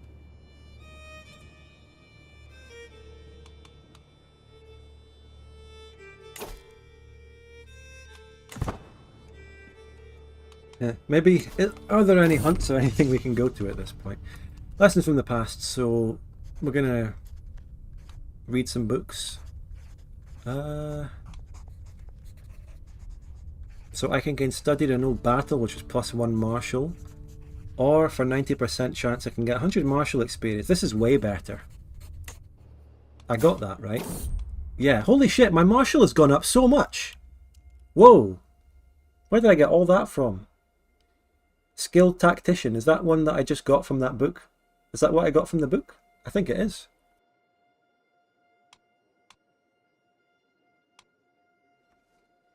The 6th Blackfire Rebellion, holy shit. So, King Aegon, wow. This is an epic Game of Thrones lore happening here, isn't it? Fucking hell. Where is he? Wow. It gives you the option to play as them, which is pretty cool. So if I... Oh my god. Oh shit. A mega war. Whoa. Whoa, that's my education. How come I didn't appear to have that before? I don't... My martial was just... Oh, is it because I... It's because I put my spouse to chivalry, that's why.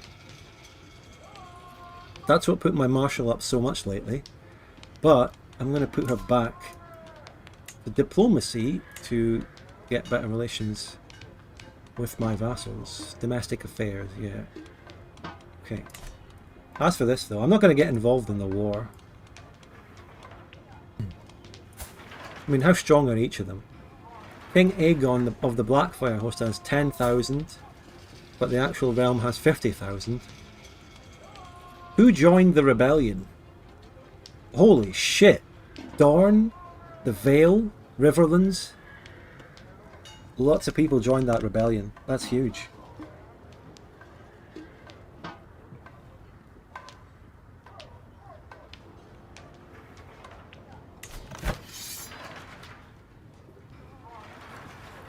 Wait, so... My Lord of the Reach has joined the King against the Blackfires. Dorne and Oldtown joined the Blackfires, but actually those other places have stayed neutral.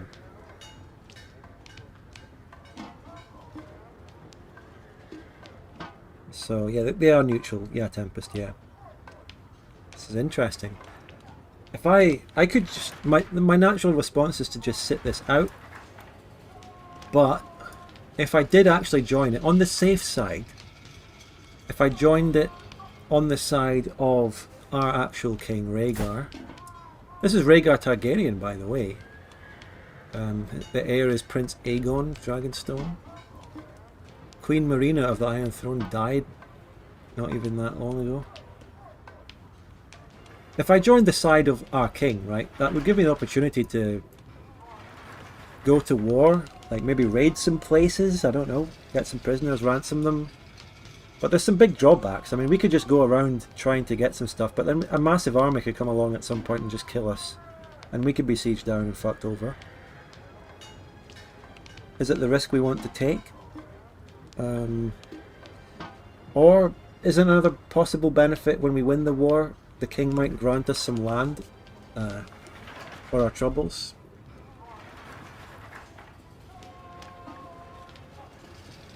I have a liege above me before we get to that king, of course, remember. Character's a martial guy. Use him rather than lose him. We answer to Julia of the Reach. And the Reach has actually already decided to join the king's side. Eddard the Wolf Stark joined the king's side as well. So if I was going to join, it would be a safe bet for me to just join the same side as my own liege.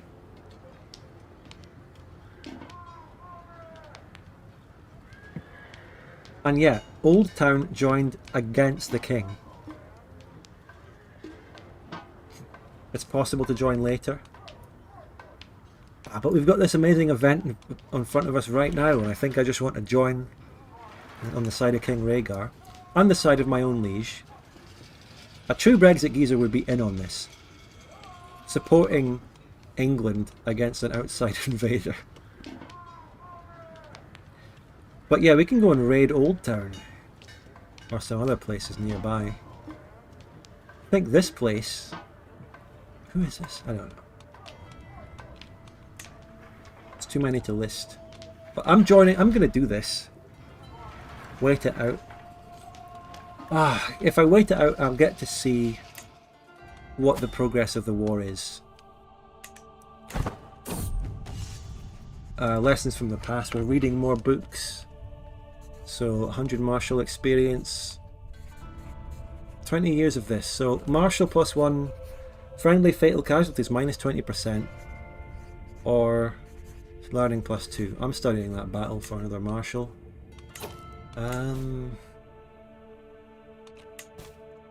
Right, let's say now if I wanted to go to the king, I could go to join war.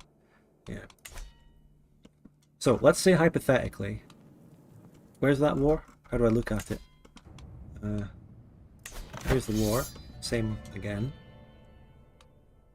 Lord Garth Greysteel of Old Town.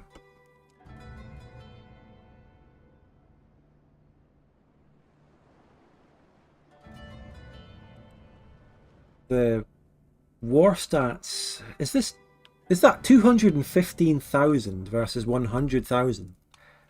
Fuck me. Can I see any armies around here? I want to wait until I can get some confirmation on army sightings and who's who. Can't really see much. Anyway, why should I station man-at-arms? I've never done that before. That's a new mechanic. Don't know what to do there and why I would do that. So here's us. What are the... Okay, another question, another important question is, what are the people directly next to me doing? So the High Lordship here, is he in the war? Don't believe so. He's neutral? Why is he showing as independent now on the map? None of the people around me are at war. Okay, now hold on. No. Wait. Now hold on a second. This guy next to me, they're neutral, yeah. But this guy, the 3-year-old Lady Melora. Wait, hold on. Instead of killing her, what if I married her to someone? Because I can marry into this. This is a very vulnerable little family here. And that is also a place in my duchy.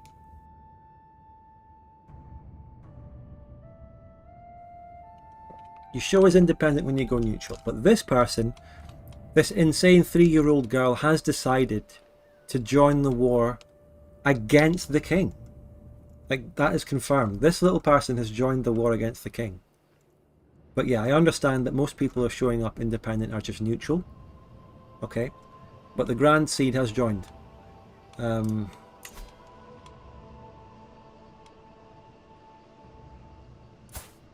Who's this weird looking girl?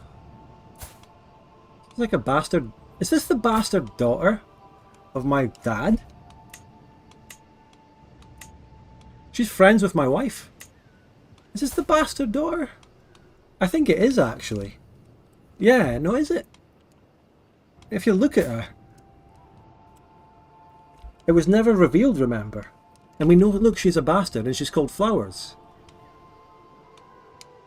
And she's got some stats. That's interesting. Tell you what, who could we marry her to? Build her up a family.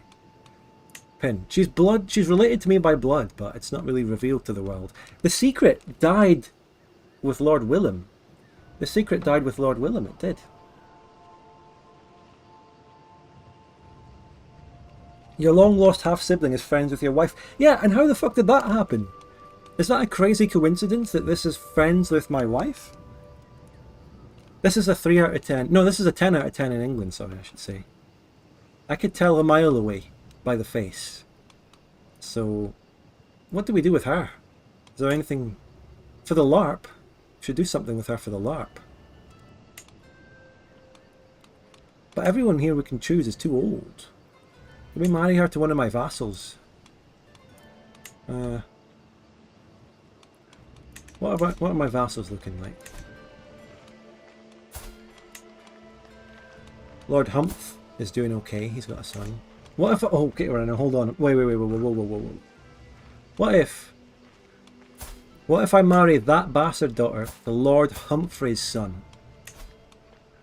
Oh my god, and I can use the hook to make it happen. This is an insane turn of events, if I do this.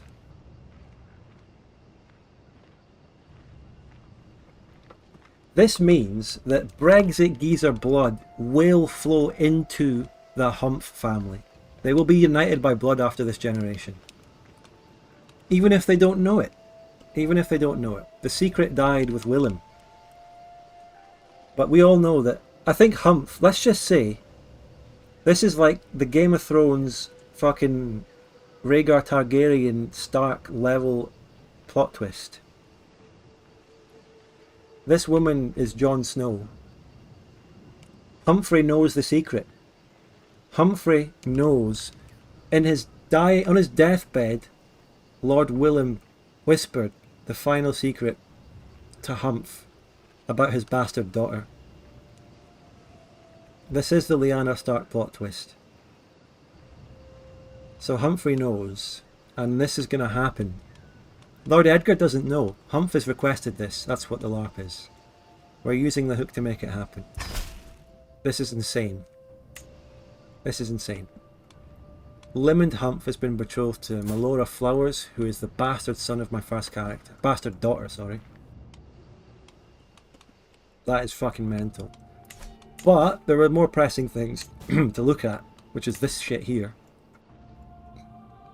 If I joined the war on the king's side, I could technically join and kill their army for some reason, but it doesn't actually give me their land. It would just be for fun.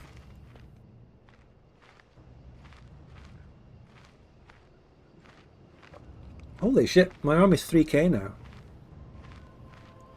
That's because I put the Crown Authority up, I guess. What's her name? Her name is Melora. Her name is Melora. Now I'm looking at this, right? Because this is very important here. This is one of the small lordships of the high lordship that I want to form. And it's only controlled by a 3-year-old girl with no relations ready to take over. The heir to that is Lady Lucia of Oaken Rills, who is just the wife of someone else, Lord Wilfred.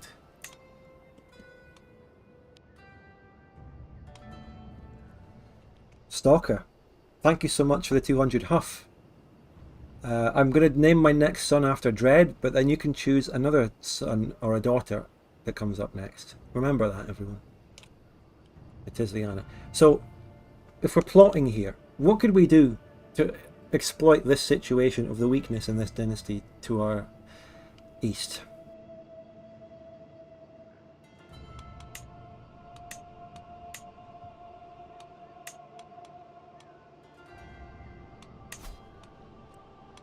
Murdering her is not really in the question because we're not that kind of character. We're not an intrigue character at all. Unless what? Wait. Hold on. If I get Humphrey to support schemes, if I get Humph in on this, Humph is a scheming character. Remember, Humph is a scheming character. Do we have any chance of doing it with him? No. Forget I ever went down that path. Let's look for secrets on her. Wait. No, wait. If I look for secrets within Master Humphrey's own land, would I find the secret of his bastard daughter-in-law? Maybe. She's independent, can't you technically? I can just conquest, but get a hook and use it to marry your son. I'm gonna... Should go after your neutral neighbours. Yeah, there's so much to think about.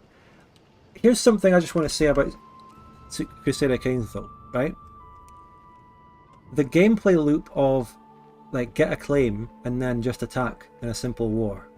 I want to do things different from that. I mean, I can do that, and I've done that already. But I want to get dynasties. I want to do kind of crazy things. I want to do more than just that gameplay loop again. Claim, annex, claim, annex, claim, annex. I want to do more than that. I want to build a story. I want to do interesting stuff. If the woman inherits, she will have an alliance with her husband, so she is weaker now. Yes, that's right. Whoever this is. Right, so the guy in question is up here. He's not very strong anyway. He's only got 1k. He's a lord up here, far a little bit to the north. Yeah, it is the most boring way of going at it. That's right. So all I'm going to do for now, because not much is going to happen here. If I could get a son and marry my son to this daughter when she inherits that a bit, that's the idea. But we don't have a son yet. We're not producing one. We're not having enough action with my wife right now. If son, name him Lovecock. If girl, name her Apple. Okay, you've got to remind me of that though when it happens. We've got a son already going to be called Dread, and then if you get a daughter, we'll call her Apple. So let's find secrets. Humphrey's an extremely good spy master, so he's going to find secrets over here in this vulnerable place to our east. So we don't have much vision on the war. We can't really see what's going on. Lord Garth of Old Town has 11k armies. 13k, I mean. He has 13k. So that's what raiding Old Town might do. Our Lord has 17k. Is there any way of knowing where they are and looking at the armies? Write it down? Oh, I don't have a notebook to hand right now. Chat will remember. Chat is basically a big notebook. As for the king, 53k. Lord Blackfire has come in on Dragonstone, of course, with 4k. This shit's not happening. This guy's only got... Look at that fucking beautiful background. He's only got 4k. Where is he? Wait, where is he? Don't really know where he is. Anyway, I'm passing through the Gastle Gardens for a morning walk. Carries the voice of Ector and Leighton. The two courtiers are talking to each other in a secluded spot nearby, frequently glancing around to make sure nobody's listening. It's clear that the discussion relates to Lord Humphrey. Okay. We don't have a chance of really knowing. We're going to torture them to figure it out. I'm going to torture them. That's the sort of character I am. I'm fiercely loyal to Uncle Humph. Fiercely loyal to Uncle Humph. I heard them scheming against him potentially, and I'm like, oh, what you fucking saying about me fucking uncle?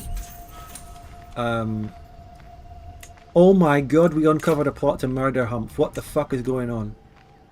Is it? No. What?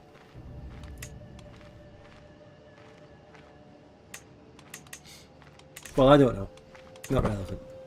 What's this? Someone's army's just passing through.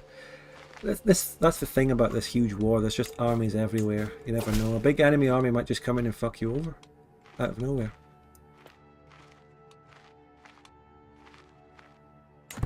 We're going to go and tour someone's garden. Am I a gardener? Have I got that trait? Yeah, I'm a gardener. That's one thing about Edgar. We uncovered a scheme to murder a random courtier. Ah.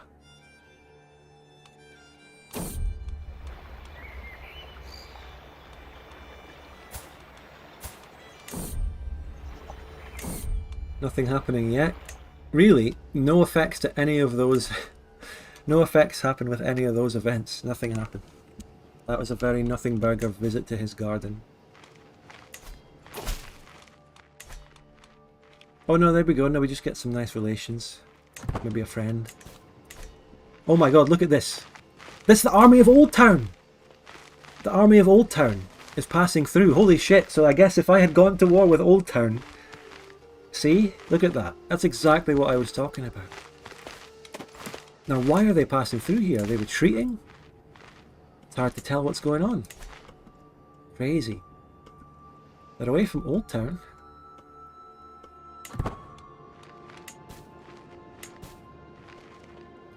Yeah, staying out may be the better decision there, eh?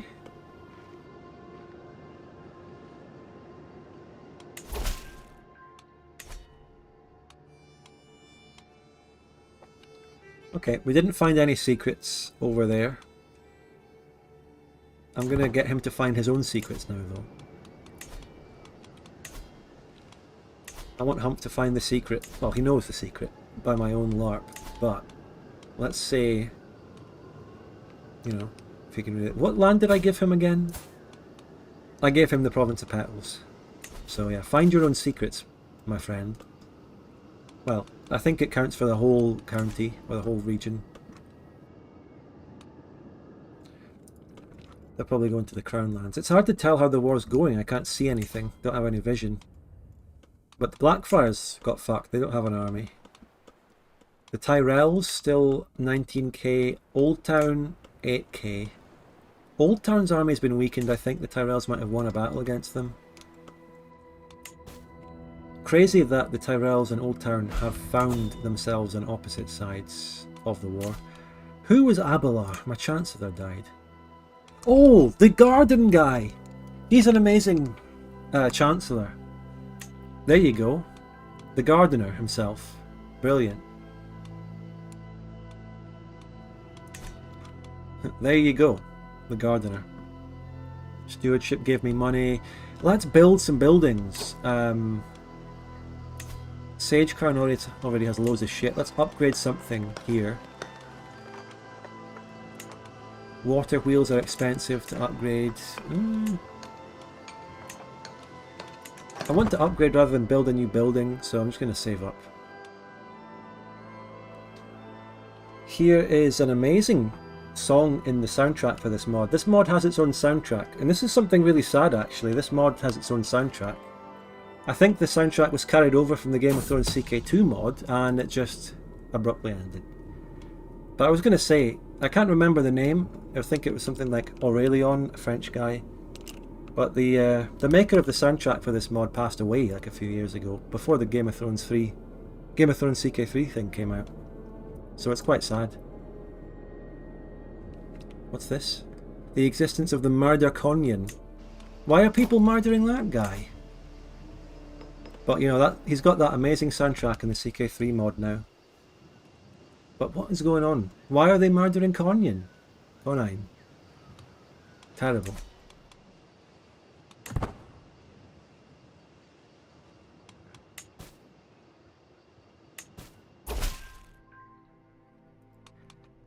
We're not finding anything.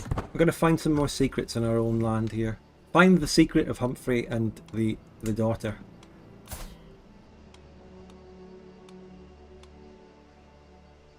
It looks like Humphrey's only going to have one son. I need to... Currently swaying Master Humphrey. That's someone different, isn't it? We've got good relations, right?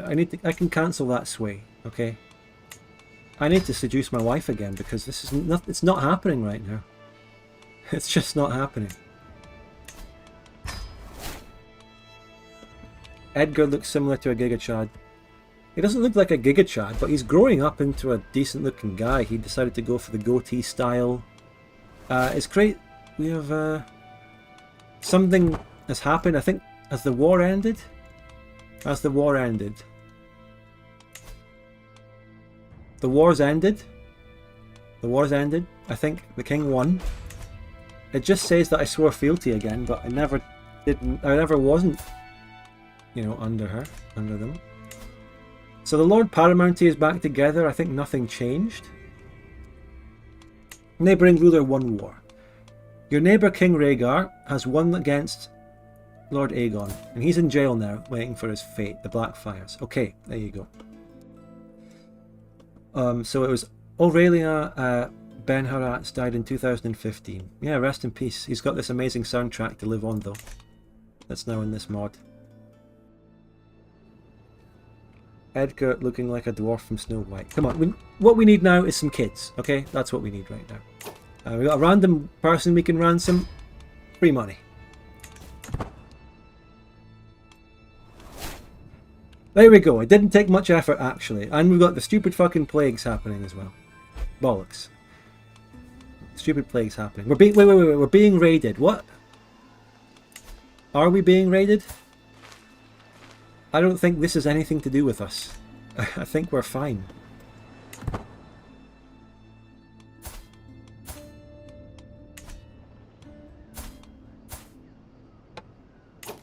Wait, I'm just thinking as well. Should we keep Lady Desmera, our wife, in her peasant rags? Or do you want to just... I think we should upgrade her clothes a little bit. Because she's just a peasant right now. We'll give her an African religious clothing. This is what Edgar's really into. Anyway, you know, actually, shall we just keep her peasant garb to just represent her background as a peasant? A spy was recruited. Alright. Did we find secrets? No? We got a spy or something. Cancel that.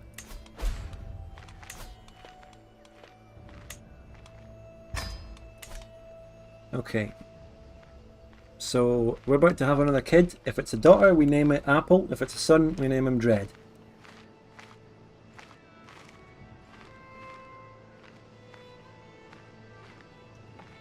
If it's a son, it's going to be our heir.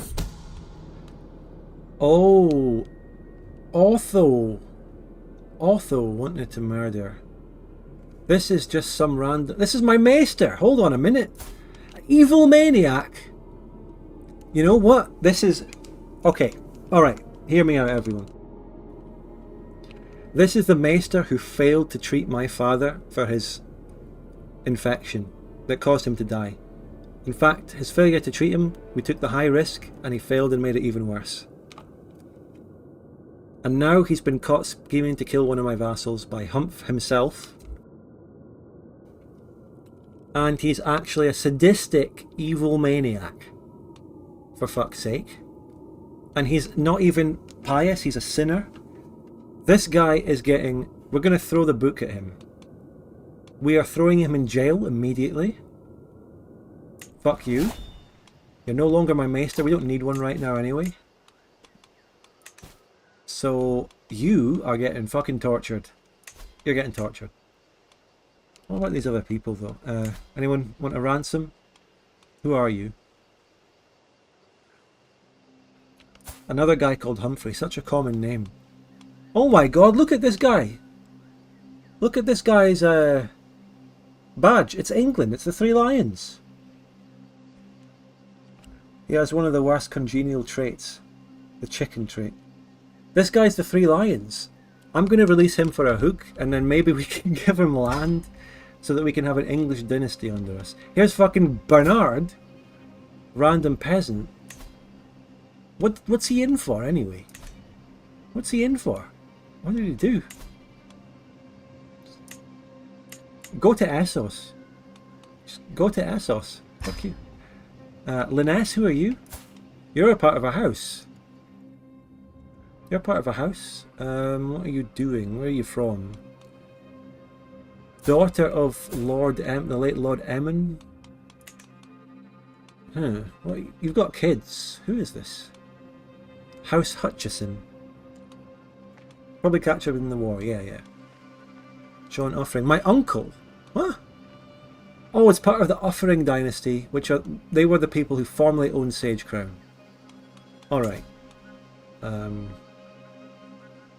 I'm banishing you to Essos. Oh no, you don't want to go there? Again, a weak hook. I'm going to let her out. There's no reason to have these people in, but you, Otho, are getting tortured. You're getting mega tortured. How do I torture him? Yeah. Yeah. I get a bit of stress because I'm generous. I'm spending piety, but this is absolutely worth it. You're rotting in jail and getting tortured. Otho's already a lunatic. He might be dying from this torture. Conain has a secret himself, the guy that we just found. Conyan has a secret lover. You know what? Alright. Conyan has a secret lover, so we have a kind of blackmail on him. This guy, he's 51, he's a noble, he's unlanded. We honestly don't have much use for him. What can we do with him? Who is his lover? Some random person, 62-year-old. He's a granny. His big secret is he's a granny shagger. But he's 51 himself. I mean, what do we do with it? I'm going to blackmail him anyway. He's one of my council members, isn't he? He's my Castellan. I'm Humphrey Seaforth as well as some random guy. God, I don't know. It's so many. Let's just say this shit with these plots and Conain and that and the prison stuff, that was like an episode with some side plots, okay? That was a side plot episode.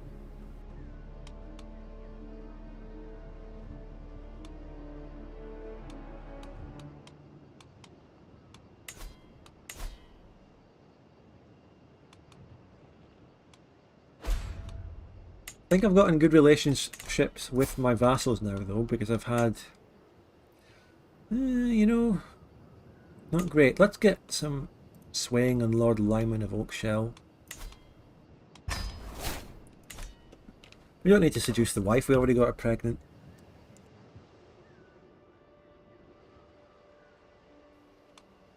So, who's this? Who's Lord Halfsmere? We border this is important. This is a very simple house with a lord and a little heir here, 6 years old. He's got a lisp. So this is the heir, Jothlon Lush.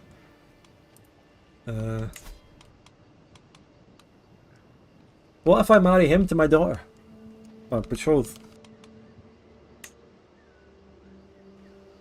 You know what? I just feel like doing that. I want to do more interesting things than claim conquer, as I say, so that's actually a nice little thing there. We're going to go a nice route with this house through our border. House Lush. So I've betrothed my daughter, who is currently my heir, actually, but we're hopefully about to give birth to a son. Maybe not a best idea. Maybe I should have waited on that while she's my heir, giving her off in a non-matrilineal marriage, but this guy lives for risks. Scarred. It's fine. Otho died. You know what? Fucking rip Bozo. Fuck this guy. This guy failed to cure my dad, and now he's met his end. That's the end of that episode. Houth Luff, according to the guy we're marrying here. Charming. Charming guy. Not particularly good skills yet, but he might go into an intrigue character. How's Humph doing? How's Humph doing? Humph has got another son! Aww! He's somehow gone in with his gout-ridden dick in his lover's pox-ridden wife. I don't want to know the gory details of how that conception happened, but it did, and they've got another son. Little Robin. Robin Humph. It's my heir! It's my heir, Harold Brexit Geezer. Harold! Oh my god, if I didn't already have a guarantee to name him Dread, I would have left the name Harold, because it's fucking perfect. But we are going to honour that, of course. It's one of the only super chats we're getting this stream, eh? Name him Dread. Any particular notable things about him yet? Nope. He is just what he is. So we've got our heir. He's been born Dread Brexit Geezer. Player heir, son. He looks quite normal so far in terms of genetics. So, but we'll see if he develops. Are we choosing what kind of education he's going to get? We can choose that. Shall we just continue in the martial tradition? Fuck it. It's really simple, isn't it? Let's do that for now. I'll only... we don't need to educate him. It only affects him when he's older anyway, but... We... and we'll hire a maester if we ever need to.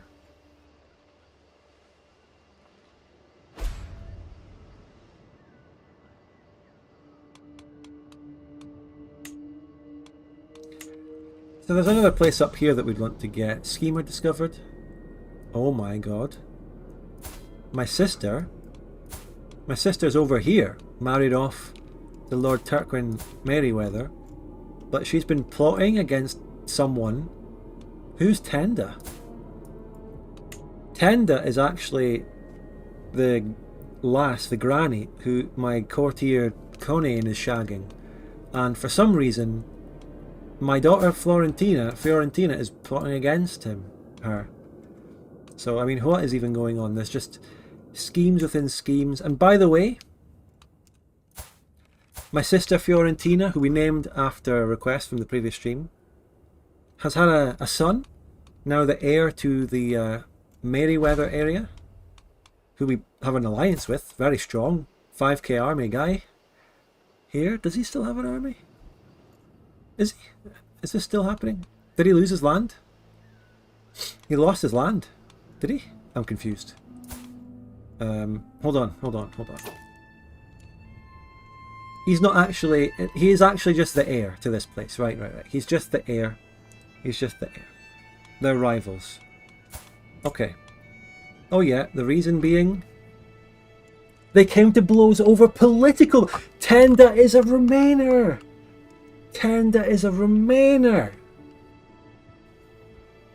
They came to blows over politics. Oh my god, the plot thickens. The 62-year-old granny that my courtier, my council member Castellan Conan is shagging is a Remainer, and that's why my sister Fiorentina has been feuding with her and plotting against her. Join the plot. Yes. It's not really an actual specific plot. We just kind of generally know that we do have our own hook on her though, because we know about what's been happening. I'm gonna make her join the Silent Sisterhood.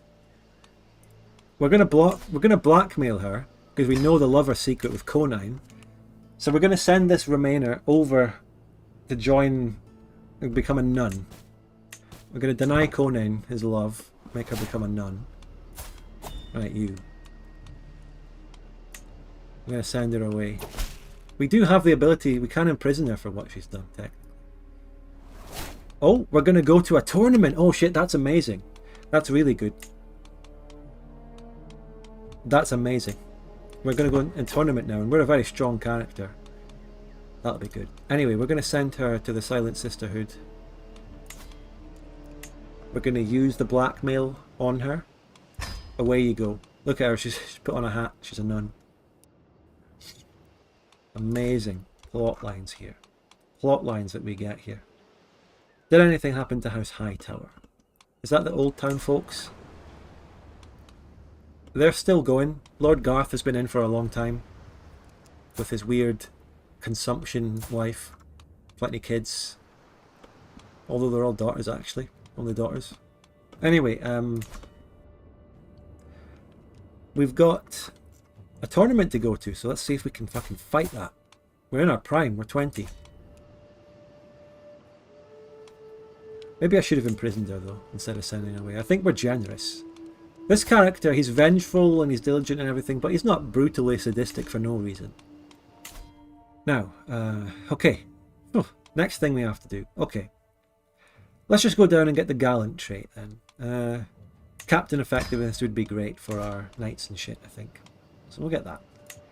Now, was there anything else I was doing before all this shit happened? Old Town has the plague. It's too late, I'm already going. Fuck. It's over.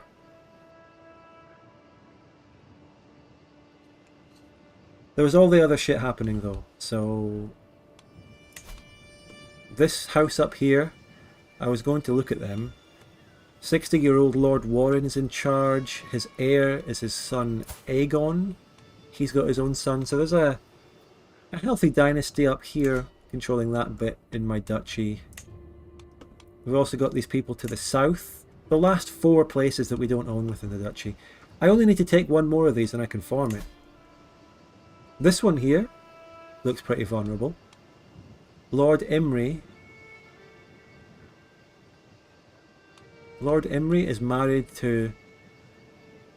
Oh no, that's the regent. Okay. There's an opening here as well, because there's a guy here who doesn't have a kid. Is this guy... There's a potential openings in Dunstanbury down there. Anyway, I'm off to the tournament, but is it technically a sort of actual activity where I would physically go there? It's not the same as the other ones. I hope that this tournament is basically not counting me as actually being in Old Town, but it's a sort of just like a general event chain. It's not like the activities, I'm telling you. I think we're going to be okay, guys. Wait, I'm going to get the wife to motivate me. I'm going to get the wife to motivate me, give me some martial, even though prowess is the actual stat. I like to think that my wife would come with me to motivate me.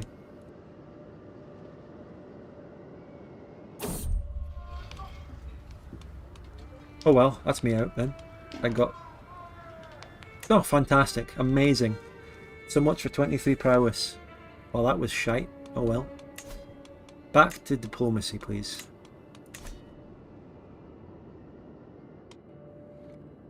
Yeah, this is a generic event chain, and this came out... This was already in the game long before they did the tourneys DLC thing. I think. Plus, this might even be just a Game of Thrones event chain. That was disappointing, wasn't it?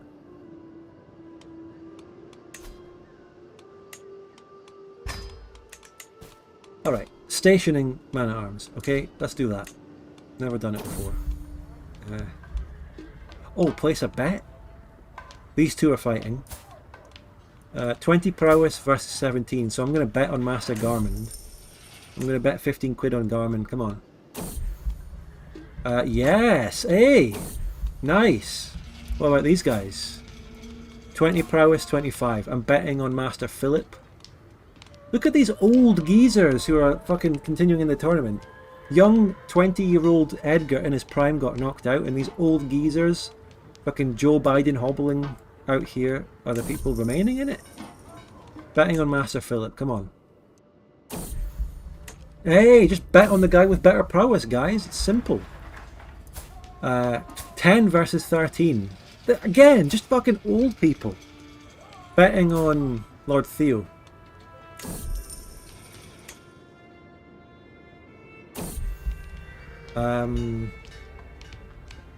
We lost that one though. We made a net profit though, haven't we? This one, again, another old git. What the fuck?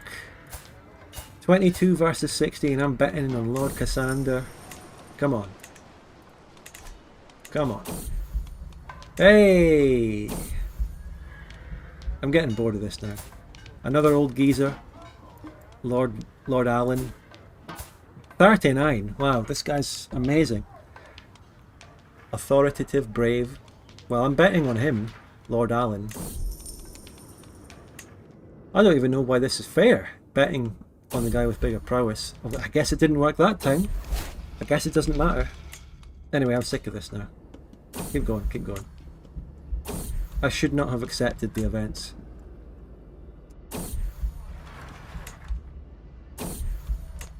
Holy shit, end this tournament. I got knocked out before all these old gits. Yeah, can I turn this off? Come on. End this shit. Oh my god.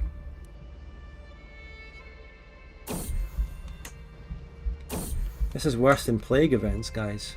Literally worse, because it's actual pop-ups.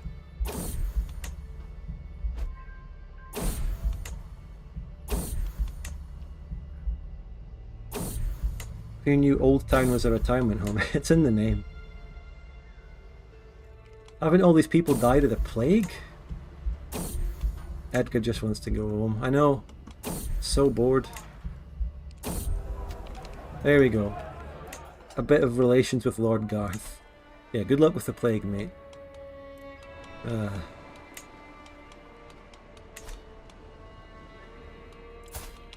What about my son, though? We should squire him as a knight when he's old enough. And I should educate him myself. As a ward, definitely. The excitement is palpable on my arse.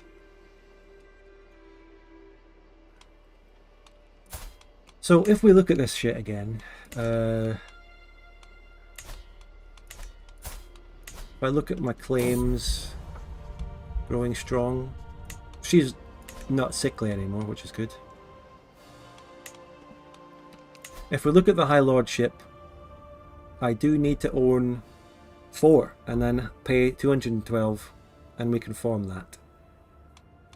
I only need to own 1 more of these.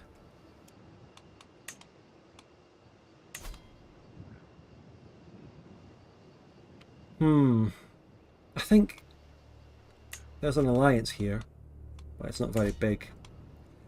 Honestly, it would be so easy just to claim and take one of these places, because they're all weak and I can easily take them. I just wanted to do it in more of an interesting way. Okay, remember Stalker's request, by the way, everyone. And hopefully we do get another kid. Hopefully we get another kid, because we didn't get any more. I want a bigger family. I want a sprawling family. I don't just want to survive on 1 or 2 kids every time. See you, Stalker, though.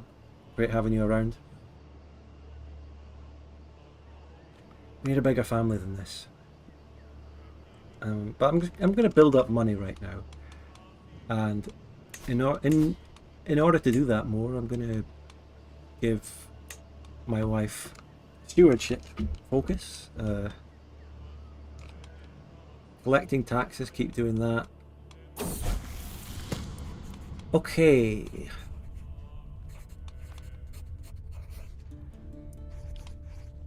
Ooh.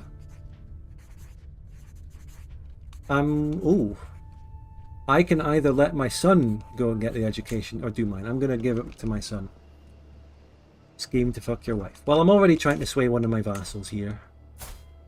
It's kind of important.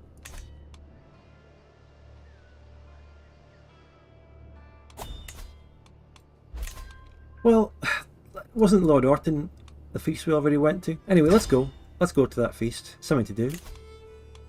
Yeah, let's go. Let's go. Nice. Wait, hold on. Can I take, I don't know. I guess I can avoid danger. It doesn't feel like long enough of a thing. Just go. It's fine. Just go for it. I gained 5 stress for some reason. It's fine. It's very, very nearby. I can farm prestige out of this.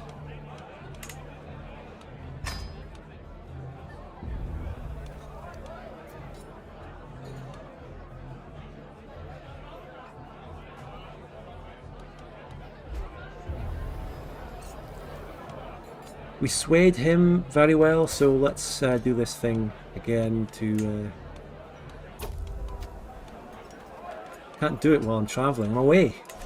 I'm away. I can't do anything with my wife.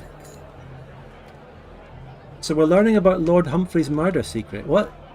What secret?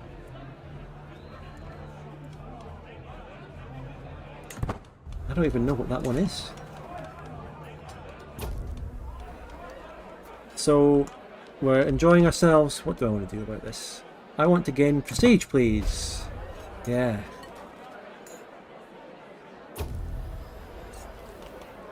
And we gain even more prestige and make a little friendship with Lord Russell of Cockleswent. This is a guide that just to my south, isn't it? He's over here. So, my brother-in-law Tarquin. Oh, this guy. This is my brother-in-law. My sister's here. It was nice to meet her again and congratulate her on her child. But my Tarquin wants to escape. So, yeah. Let's get a good friendship with the brother-in-law. That's some wholesome stuff. He's my ally, after all. Lord Mace? My cousin-in-law, Lord Mace. Of High Lordship. Is he a High Lord? Lordship of Garden Bounds? Fuck, it's all complicated. Well, we can make a friendship with Lord Mace, why not? Oh, we got our wife pregnant somehow while we were out here. She didn't even come with us. That's suspicious.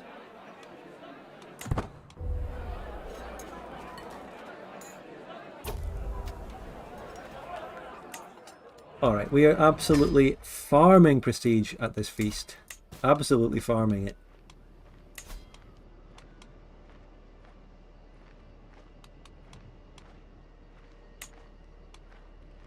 Why do I station them? I want to station you in Averdine Hill. And you, I'll station you at Iron Oak. And you... Sure, I don't quite understand the stationing mechanic, but I'll do it because it's a constant pop-up that's annoying me. Did your wife cheated? It's unlikely. It's unlikely because it's probably more likely that the game mechanics just allowed her to get pregnant while I'm technically travelling.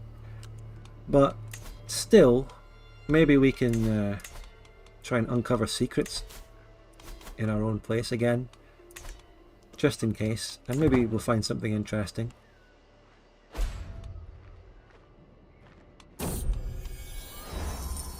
And we're home. Good stuff.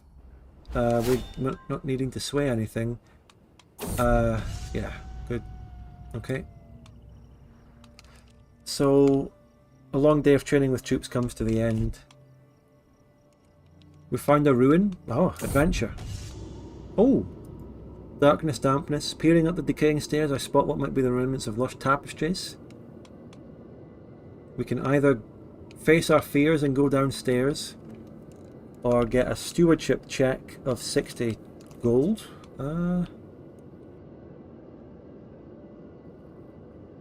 Okay, do we take the 75% chance to get 60 gold, or something, or do we go downstairs and face our fears for 67%, not knowing what we get? Well, faced our fears is a +1 prowess and stress gain. I want the money. Yeah, we took 60 gold, please. Stationing replaces the old bonus damage system. Instead of building 50 horse archer buildings, get global mode fire. Okay. Sure. Exactly. Any vassals that we can improve relations with? This one, please. I gave this guy his land. He better be grateful. And yeah, this guy, the guy that I gave land to, has had a kid. On his own. Well done, mate. Humphrey, how are you doing? Good stuff. How are these two doing? Limond is growing up nicely. He can't wait to get married to Melora, his beautiful wife. Huh. Curious how Melora looks really horribly fucking dysgenic and similar to old Lord Willem. Huh, weird. So we got some traders and well, we got a chance of getting some trade routes. Yeah, that would be good. I think I failed. I failed. Nice. I got it anyway by doing some prestige. That's what the prestige is for. Well, I don't quite understand the thingy. The garrisoning mechanic, but it's fine. I'm just going to do it.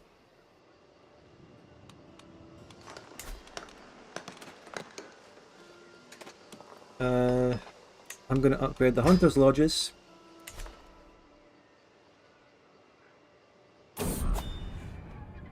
A shadow over Sage Crown. To walk through Sage Crown is to be treated with dreadful symphony of human suffering. Pestilence. Iron Throne Pox. Oh, this is terrible. I'm going to summon a Maester. It's the best I can do.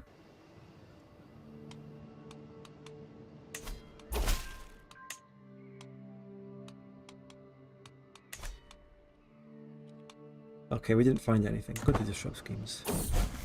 New Maester. Yeah. Stupid plagues have reached us. Constant plague events always happening. Tourney at King's Landing under King Rhaegar. Well, maybe this one will turn out better than the last one. Let's go to this one. Hopefully there's no massive plague. If anything, we're escaping a plague this time. Okay, come on. Let's not get knocked out round one this time. Yes. Surety of supply. This is something completely different. To this end, I make plans. Well-provisioned armies, accustomed to foraging. 60 stress. I think we can take a 60 stress hit. Or we'll just do this. What did we get? Did we get well-provisioned armies? Where does it go if I get it? Don't know. No idea. Fuck knows. Keep it. Oh, we got it. Right, we got it. We got it. Or I could get money. No, just get... Okay. Good. Success.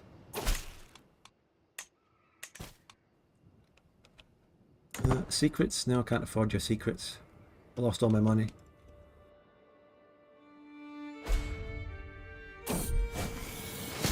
Oh no, my wife! My wife has got pox. Risky treatment. Let's give her cautious treatment this time. Come on, Maester. Please.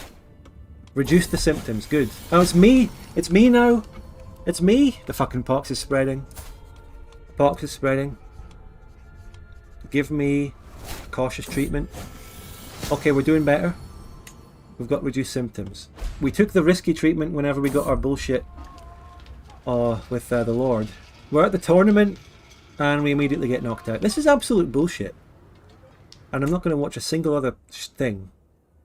I guess we just got pox immediately before it. Did you close the gates? We're at death's doorstep? Fuck off. The Iron Throne pox has devastated the capital. Oh my god. How do I download the mod to get rid of this shit? Oh god, how do we get rid... We're dying! This is absolute shite. This is actually the same bullshit that killed my actual lord. This is, like, it's not fun. Is this how every character ends up? Just because these things spread everywhere all the time? I mean, how's my health? How's my health? Where's the health icon? We have a huge boost to health. It says I'm dying, but I have a huge boost to health.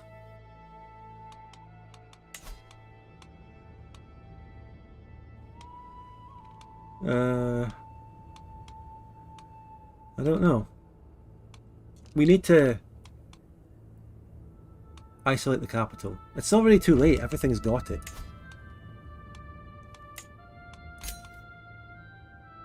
I don't know. Keep going. There wasn't an automatic pop-up to isolate the capital and we already got it. It's kind of too late. So we kind of just have to weather the storm and let it pass now. Who's scheming now? Tancred is plotting against Humphrey. No, actually he's plotting against Conine. Everyone hates Conine and is plotting against Conine. What is everyone's problem with the guy? What do they all have against him? Conine died of pox. Terrible. Rip Conine. He was quite an important character. Now, do we have any good Castellans? What kind of skill does a Castellan need? I don't know. Osman looks alright.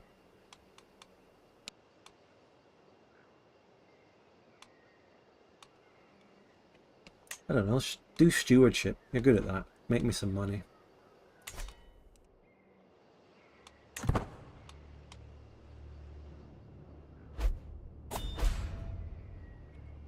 Tancred just died of pox. Rip. We any good? Lyman is a really good marshal. I'll have you, please. Pox is terrible. It's tearing the realm apart. Rip Tancred. Died childless. No legacy. He did manage to get a wife though, so he had some fun before he passed away. Rip Tancred. One of the first important characters to die. Anyway, someone link me to the mod to get rid of this shite for the next game I play of this.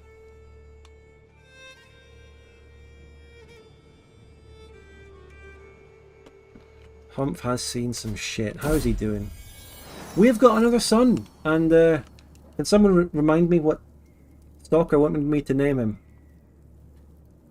It was something crazy. I can't even remember. Someone in chat should know. I don't even... Oh, this was the pregnancy that happened while I was away. Lovecock. Okay, Lovecock it is. We must respect the super chats because it was Huff 200.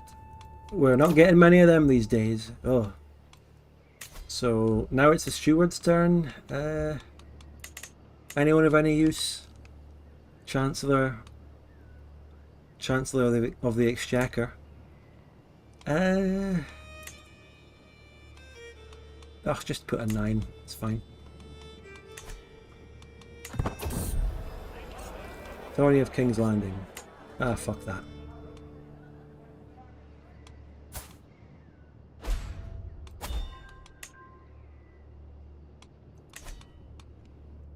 Court physician knowledge increases. Faction created against you.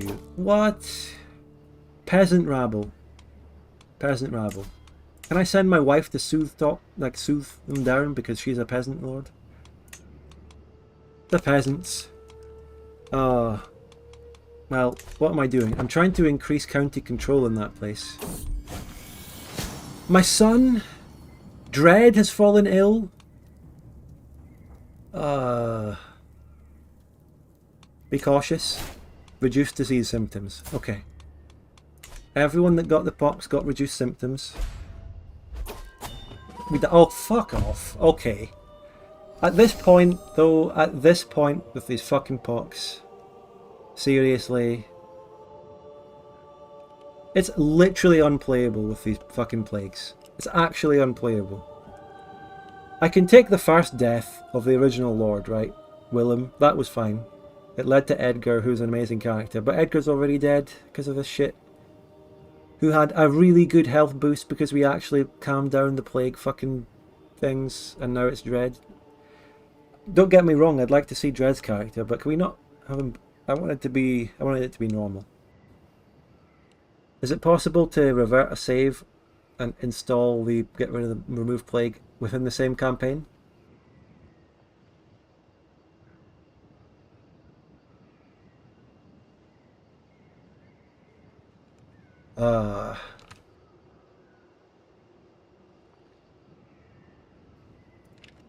Alt F4 and auto load. I don't know what saves I have. We have auto saves as Edgar, so we can just revert to the nearest auto save. With this plague mod thingy installed, should be safe game. Don't unpause. Whoa, whoa, whoa, whoa, whoa, whoa, whoa, whoa.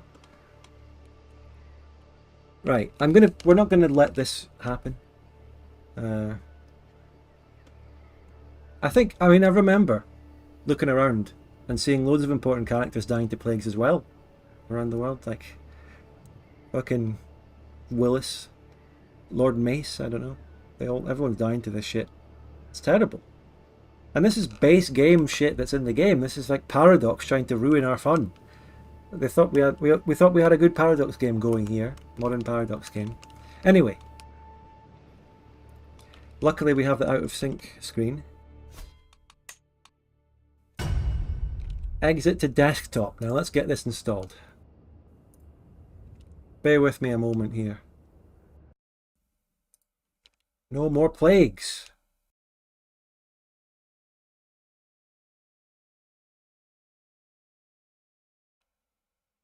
Bear with me, chat. Bear with me. Don't go anywhere. The few viewers I already have, please don't go. I need you. I need you to stay here. And I need you to give super chats and memberships as well. That'd be great. Don't go anywhere. Constant plagues. Constant, constant, constant.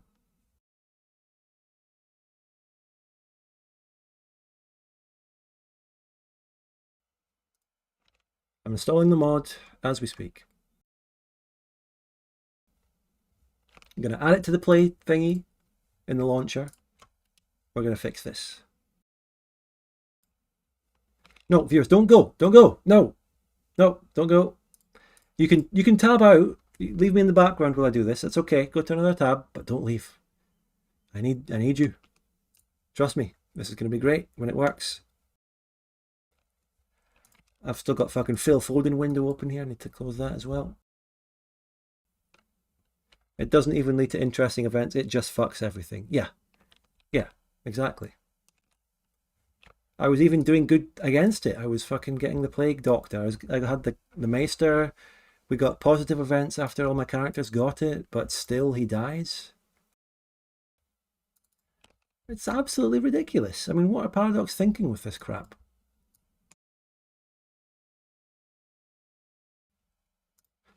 Alright. Why? One new mods, add them to playtest. Yes, no more plagues has been enabled. Let's just see if this works.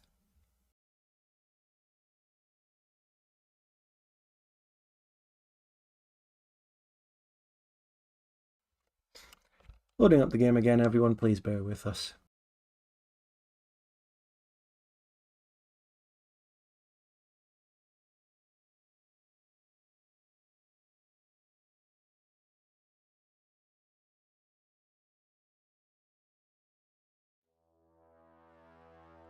You've seen firsthand that this plague bullshit is terrible.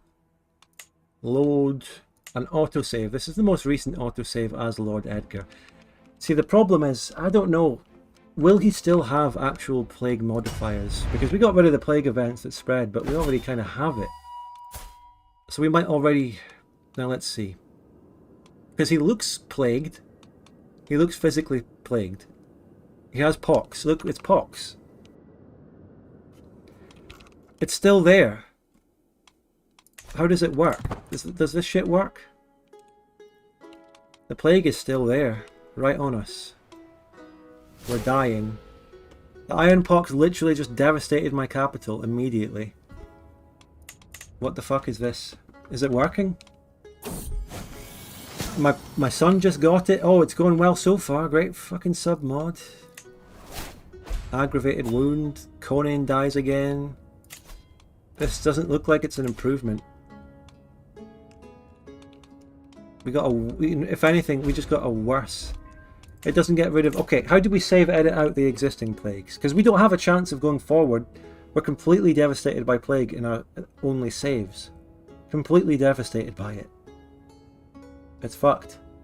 As a matter of fact, I'm going to go back to an older save. See if I can try that. The oldest autosave I have... It doesn't even say the year. What's autosave _1? Okay, this looks promising. How old are we? How far back did we go? It's hard to tell. Where are we? What's going on? Conan is obviously alive. The plague doesn't look like it's here now. Like the big one that was to the north of us is not there. I don't currently have pox, so I think we're good. I just don't know exactly how far back I went. Right? Okay. What's my current thing? Swaying Lord Lyman? Well, I'm going to sway Lord Ansel. Actually, wait, I can spar with Knight? Oh, I can't do it. We're kind of at that feast, okay? It's going fine. Right, let's see if we can rebuild from here. This is fine. We're back, it's all good. It's all good. There's a secret that's been exposed. Who cares? Lord Mathis. Lady Desmara is pregnant again. Now, I didn't actually get that kid.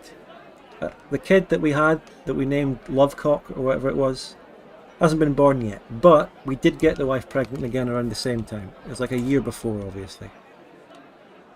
Okay. It's all fine. The plague's gone. I'm not getting constant plague messages all the time in the screen there. It's fine. We did it. The playthrough is recovered. By the way, I haven't seen a single channel member just in the chat in general this stream, let alone people joining it. Why don't you want to join the channel membership? Is it too expensive? Do you not see the benefits? What is it, guys? Doing a live focus group right now. Again, we failed that. We failed it last time on a lower chance. Everything's repeating itself. I'm broke personally. But what about all those people commenting in the Bavaria Grand Finale who got massive lives together, graduated college, got their jobs? Where are all those people? Where are all those people giving a load of support? Everyone was commenting, you know, thank you so much. The Bavaria series helped me get an amazing job. My first wife, my kid, very successful. Those people need to give back to the series that helped them. They need to give back. Join the Patreon, join the membership. I became a high-flying billionaire CEO due to the Bavaria series, and then they don't give a single fucking pound on Patreon? Come on. Give a little penny back. I met my wife in the comment section. I'm homeless. There's a guy in the chat called That Ugly Guy and a guy in the chat called That Guy. What's up with these people? Anyway, what are we doing right now? Well, we wait for that kid to be born. Oh my god, I'm just looking at Lady Marinara again. I thought her face was disfigured or something, but it was just the earrings in the small view. Flagellant? Oh my god, she's self-flagellating.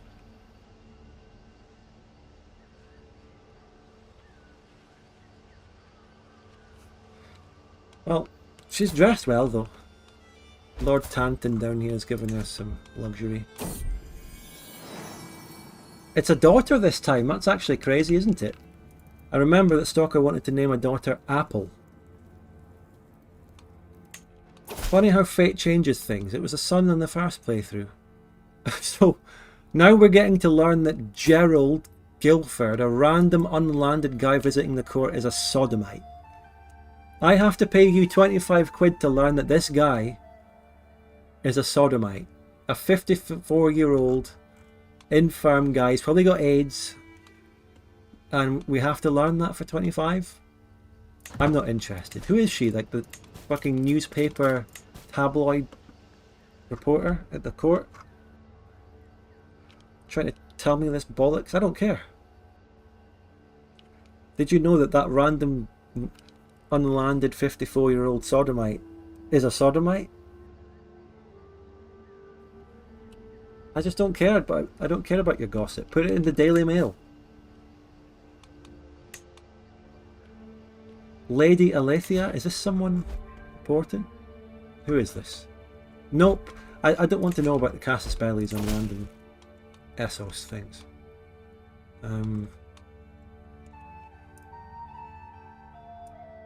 So There's a secret. Lord Humphrey is a secret. Lord Lyman is telling me a secret. What's happened? What's the secret? He's a non-believer? Lord Humphrey is a non-believer.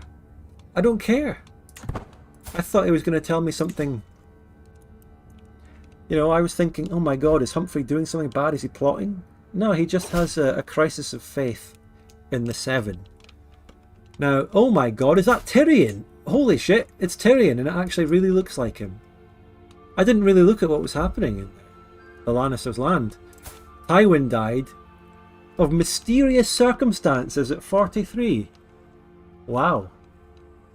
Who would have thunk that? It's crazy. The Mad King succumbed to fatal apoplexy. Tywin's wife died in childbirth, giving birth to Tyrion. Wow. What a crazy character he is as well. So Tyrion became the Lord. Can we get a better result out of this fucking tournament? Come on. Oh my god. Tyrion has 4 legitimate sons, or 1 daughter. One of them is called Tywin. That is a very different timeline. Who's Tyrion's wife? Lady Melissa Strongbow of the Westerlands. Alright then. Craig Hall. Jaime and Cersei died too. Oh. How did they die? Let's see. Cersei died from pox. Jaime died from pox. The effects of the fucking bullshit pox previously in the campaign before we abolished it.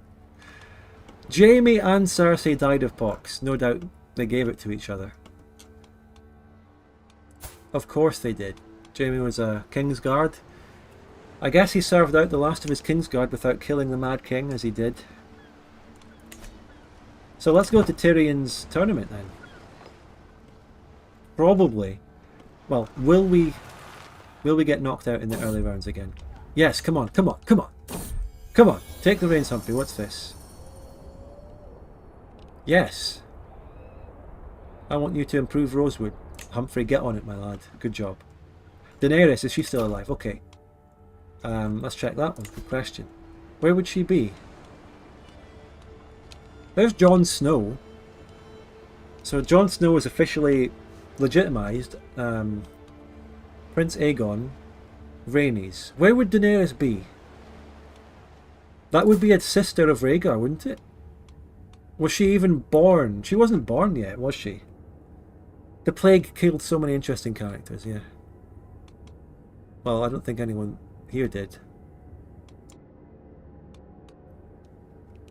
Heart failure, died from being ill.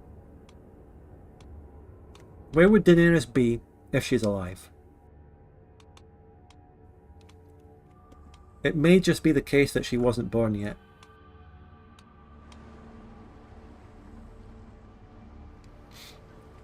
She was born at the end of the war. Yeah, I honestly can't remember. Maybe the equivalent of her is Princess Rhaenys, unless she was also a real one. It may be... Oh, by the way, they have done mega incest. They really have done mega incest here. Prince Aegon is actually betrothed to Princess Rhaenys. They are literally brother and sister. Wow. Yeah, that is sticking true. Queen Masha. This isn't incestuous. She's from House Frey.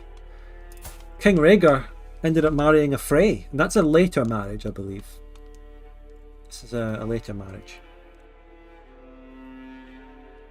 She would be Rhaegar's sister. Yeah. It definitely... I'm pretty sure Rhaenys here is the equivalent of Daenerys. She was born at the end of the war around the same time.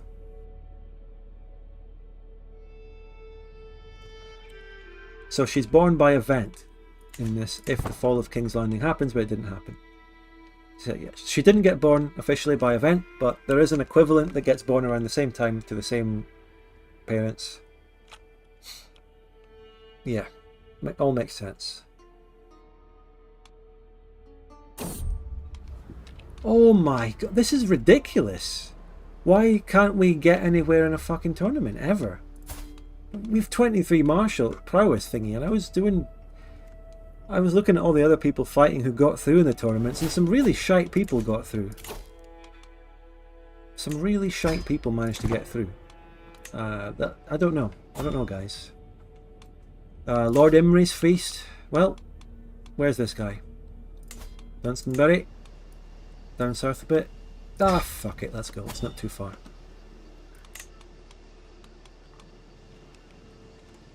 There's 1% chance of danger. Nothing's going on there. We don't need anything. Lucas. 23 Marshal. Okay, this guy is joining my court. We can give him land. This guy is joining my court as my marshal. Please. We're going home from the tournament simultaneously. Alright. So... Sorry, Tancred. Tancred died in the original thing. Tancred is being replaced because we got this amazing guy along the way on the journey. And honestly, I think it's really important because we do need to increase county control a lot more in some of these places with a really good marshal. I'm not going to spawn Daenerys by event. Rhaegar didn't have a horribly inbred sister to marry. I think he did originally. If we can get rid of the stupid beast UI that goes in front of everything. Well, not this. That's good. The feast is dwindling. We're making a conversation with Lady Rhea. Well, sure. We're going to form a rivalry. I don't care about your stupid stories, Rhea. I'm going to get 75 prestige and maybe form a rivalry with you. So, let's look at Aegon's... Who do we want to look at? We want to look at the king's previous wives. How do we look at the previous wives? She was married to Queen Marina, who is actually a Dari. He was previously married to Queen Elia, who was the Dorne, of course. That was the canon wife. But we know he really had an affair with thingy of Stark, Lyanna Stark. So he didn't do incest, but his son is. Could you get the marshal to train your daughter? I'll get the marshal to train my son. Look at Georgina Brexit Geezer. She's getting an iron chin. My son is going to be educated by that guy.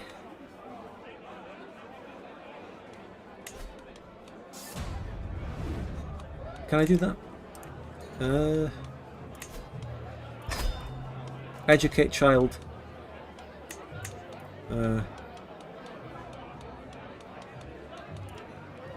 Lucas won't do it. Why? He's travelling. We'll do it when we get back from the feast. He's at the feast with me, I believe. Right? Bit of prestige. Going to these feasts is really farming free prestige. I love it.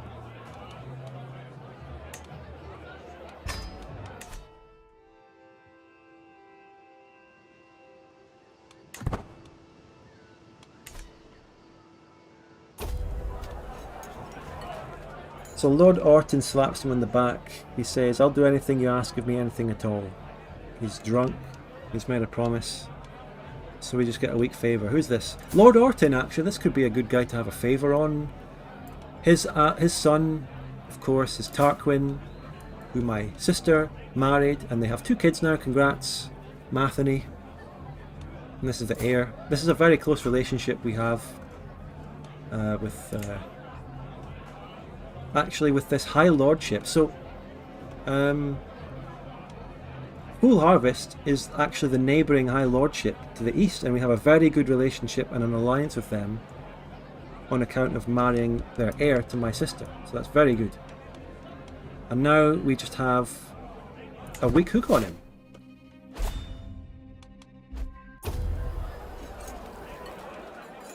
We learned someone's sodomite secret. Is it just me, or is the audio only gone to one ear? On my right ear, or is it just my headphones?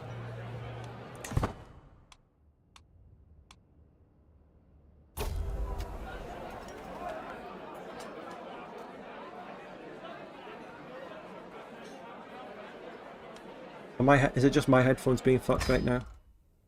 Can anyone else hear that?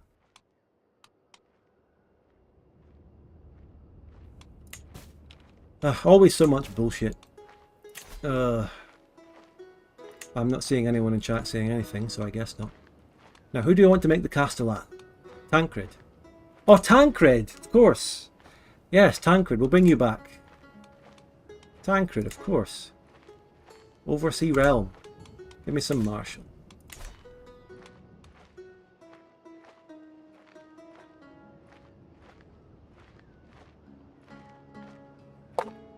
So it seems that my headphones have just decided to be absolutely fucked right now for no reason. I guess I'll have to buy new ones, but I also guess I'm not getting any super chats, so I don't know about that. It would just be my audio anyway. It doesn't really make sense if this would happen to the stream. Oh well, it is what it is.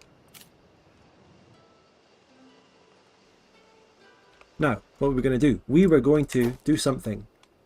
So I've got my new courtier, my new marshal, master at arms, actually. What was I going to do to him? I was going to ask him to educate my son.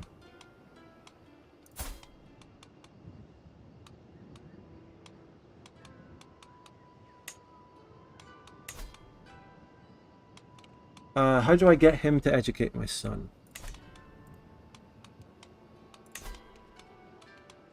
Change character. Lucas. You're going to get very good martial skills, Red.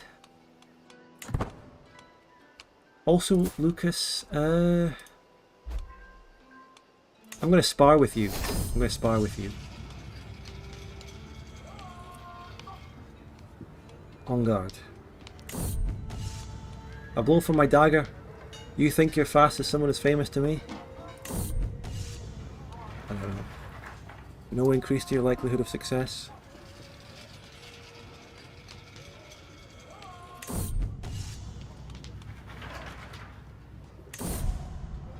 Victory! We beat this guy in combat. This is what we can actually do. He might have very high martial, but his prowess is nowhere near as good as mine. His actual combat skill. We wounded the poor guy. We wounded the poor guy. How old's my son now? 2. He's still young.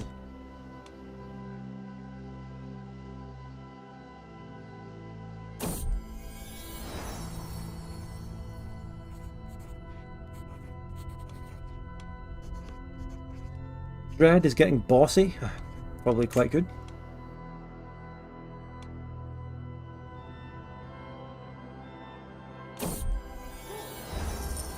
Oh, the viewership has only gone down. What are we doing here? I need the gold. We've got quite a lot of gold. These are all unstationed again. Another regiment. Some, how about some light armoured footmen? Heavy infantry.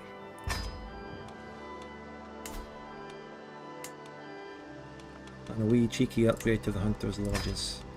Invest, invest, invest.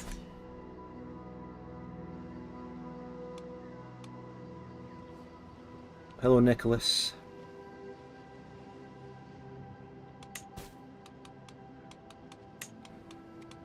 Again, with the constant casus bellis against random pirates that I don't care about.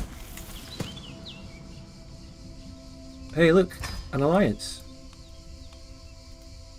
So, okay, yeah. Nice random events.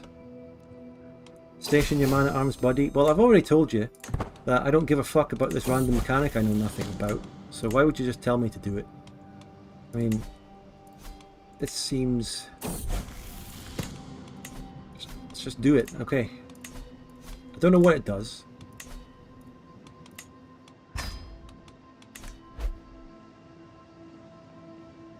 Your liege has passed autonomous vassals yet again. We already had that.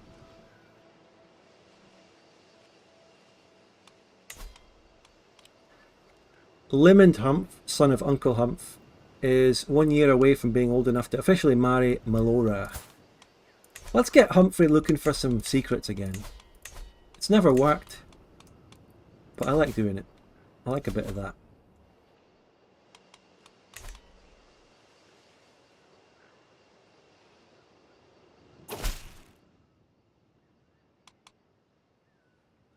Oh my god, another tournament? Oh, okay.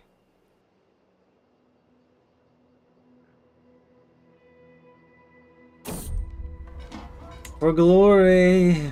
For glory! How's my county control? We're getting our county control up there in those places we conquered though. Oh wow, we lost! What a fucking surprise. What's the actual point of these events? When you create a really good fighter and then you... I don't get it. Fuck it, sway this guy.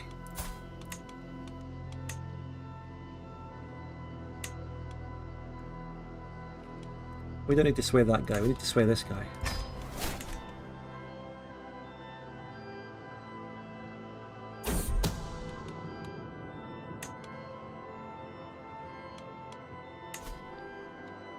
Let's look for secrets elsewhere on some... maybe Dunstanbury. Something down here for a change. Find some secrets on some potential rivals. Oh my god, another tourney. Oh my god, I just can't say no. My character is technically a great fighter. Technically a great fighter. How can I say no to these tournaments? I just think, surely the next one. Are the Targs still in power? Yeah. Strong. They've even seen off the Blackfire Rebellion this session. Oh, we did it? No, this is just practice. This is just random practice. Mounted exercise. Look! Health boost and another 2 prowess. Surely. Surely. Come on. Wait. We can ask for claims from the Head of Faith? Where's Red March? Where is that? That's a High Lordship? Why am I asking for a random High Lordship in Dorne? What? What about Heartland Heights? Where's that? Is that... with this shitty fucking UI, you can't see anything. That's a little bit to the north of me. Why would I be asking for claims on these things? This doesn't make much sense. You have enough piety and your High Septum likes you enough to grant you claims on several titles. What do you think of this, chat? What does this mean? Why am I able to do this for random... Why do I get random claims on 2 High Lordships that are quite far away from me?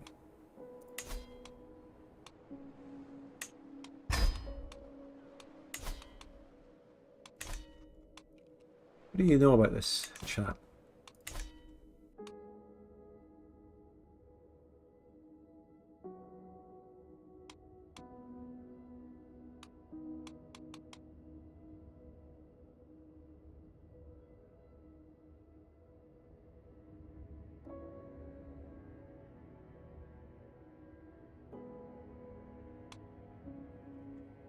Alright, we'll move on then.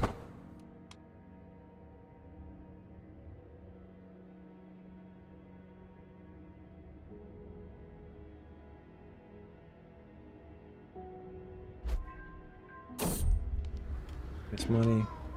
Oh god. Yeah, we actually lost it again. Wait, my courage and training have seen me through the preliminary rounds and I take my place. So we did get through this time? We did. And why am I watching the other ones? Oh my god, this event chain. I swear to god, didn't I select the one to not view these? I guess I selected the one to view them. Am I fighting now? Right, I'm fighting this guy. 21 prowess to my 27. Okay, come on. So I lost that one. Okay. Oh, it's not over yet. Oh, it's over. It's not over yet. It's not over. Okay, this event chain is the worst event chain I've ever seen. What the actual fuck? Okay, fuck off. Okay, absolute garbage event chain. Oh, another feast and a hunt. I don't know. I don't know, guys. Look, no one's watching now anyway. I'm not receiving the income I need from like putting my time into the streaming, so I will have to say I probably won't do another stream of this, but I will just play it to myself off stream. We'll do next week. I want to do this new Fallout London thing that came out today. I want to stream that, something different. I'm going to stream Fallout London. right? It's different. I don't want to get bogged down in a stream that doesn't get me any views or support. I mean, I'm really enjoying this though. I'm enjoying playing it, but as just like GeoGuessr, just like anything that isn't Vic2, doesn't matter how much I enjoy it. This is my job, and if it's not paying the bills, I mean, not even slightly, then I can't. And now my headphones are broken as well, so great stuff. And this event chain has just completely put me off of life. Not just this game, but this event chain has just made me think, okay, what's the point of living? Why would someone... The fact that someone decided to code this in the way they have has just made me lose faith in humanity to the extent, you know, absolute crap. They're trolling us. They're trolling us. Why did someone code that? Why?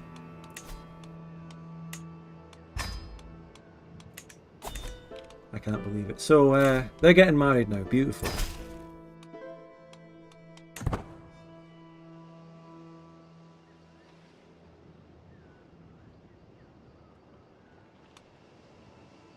How absolutely cute of them.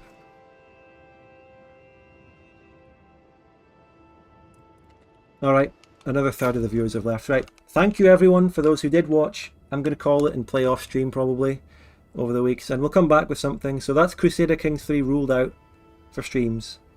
I had fun, really had a lot of fun. Great interactions with a lot of the viewers. Thank you for the couple of super chats we got today.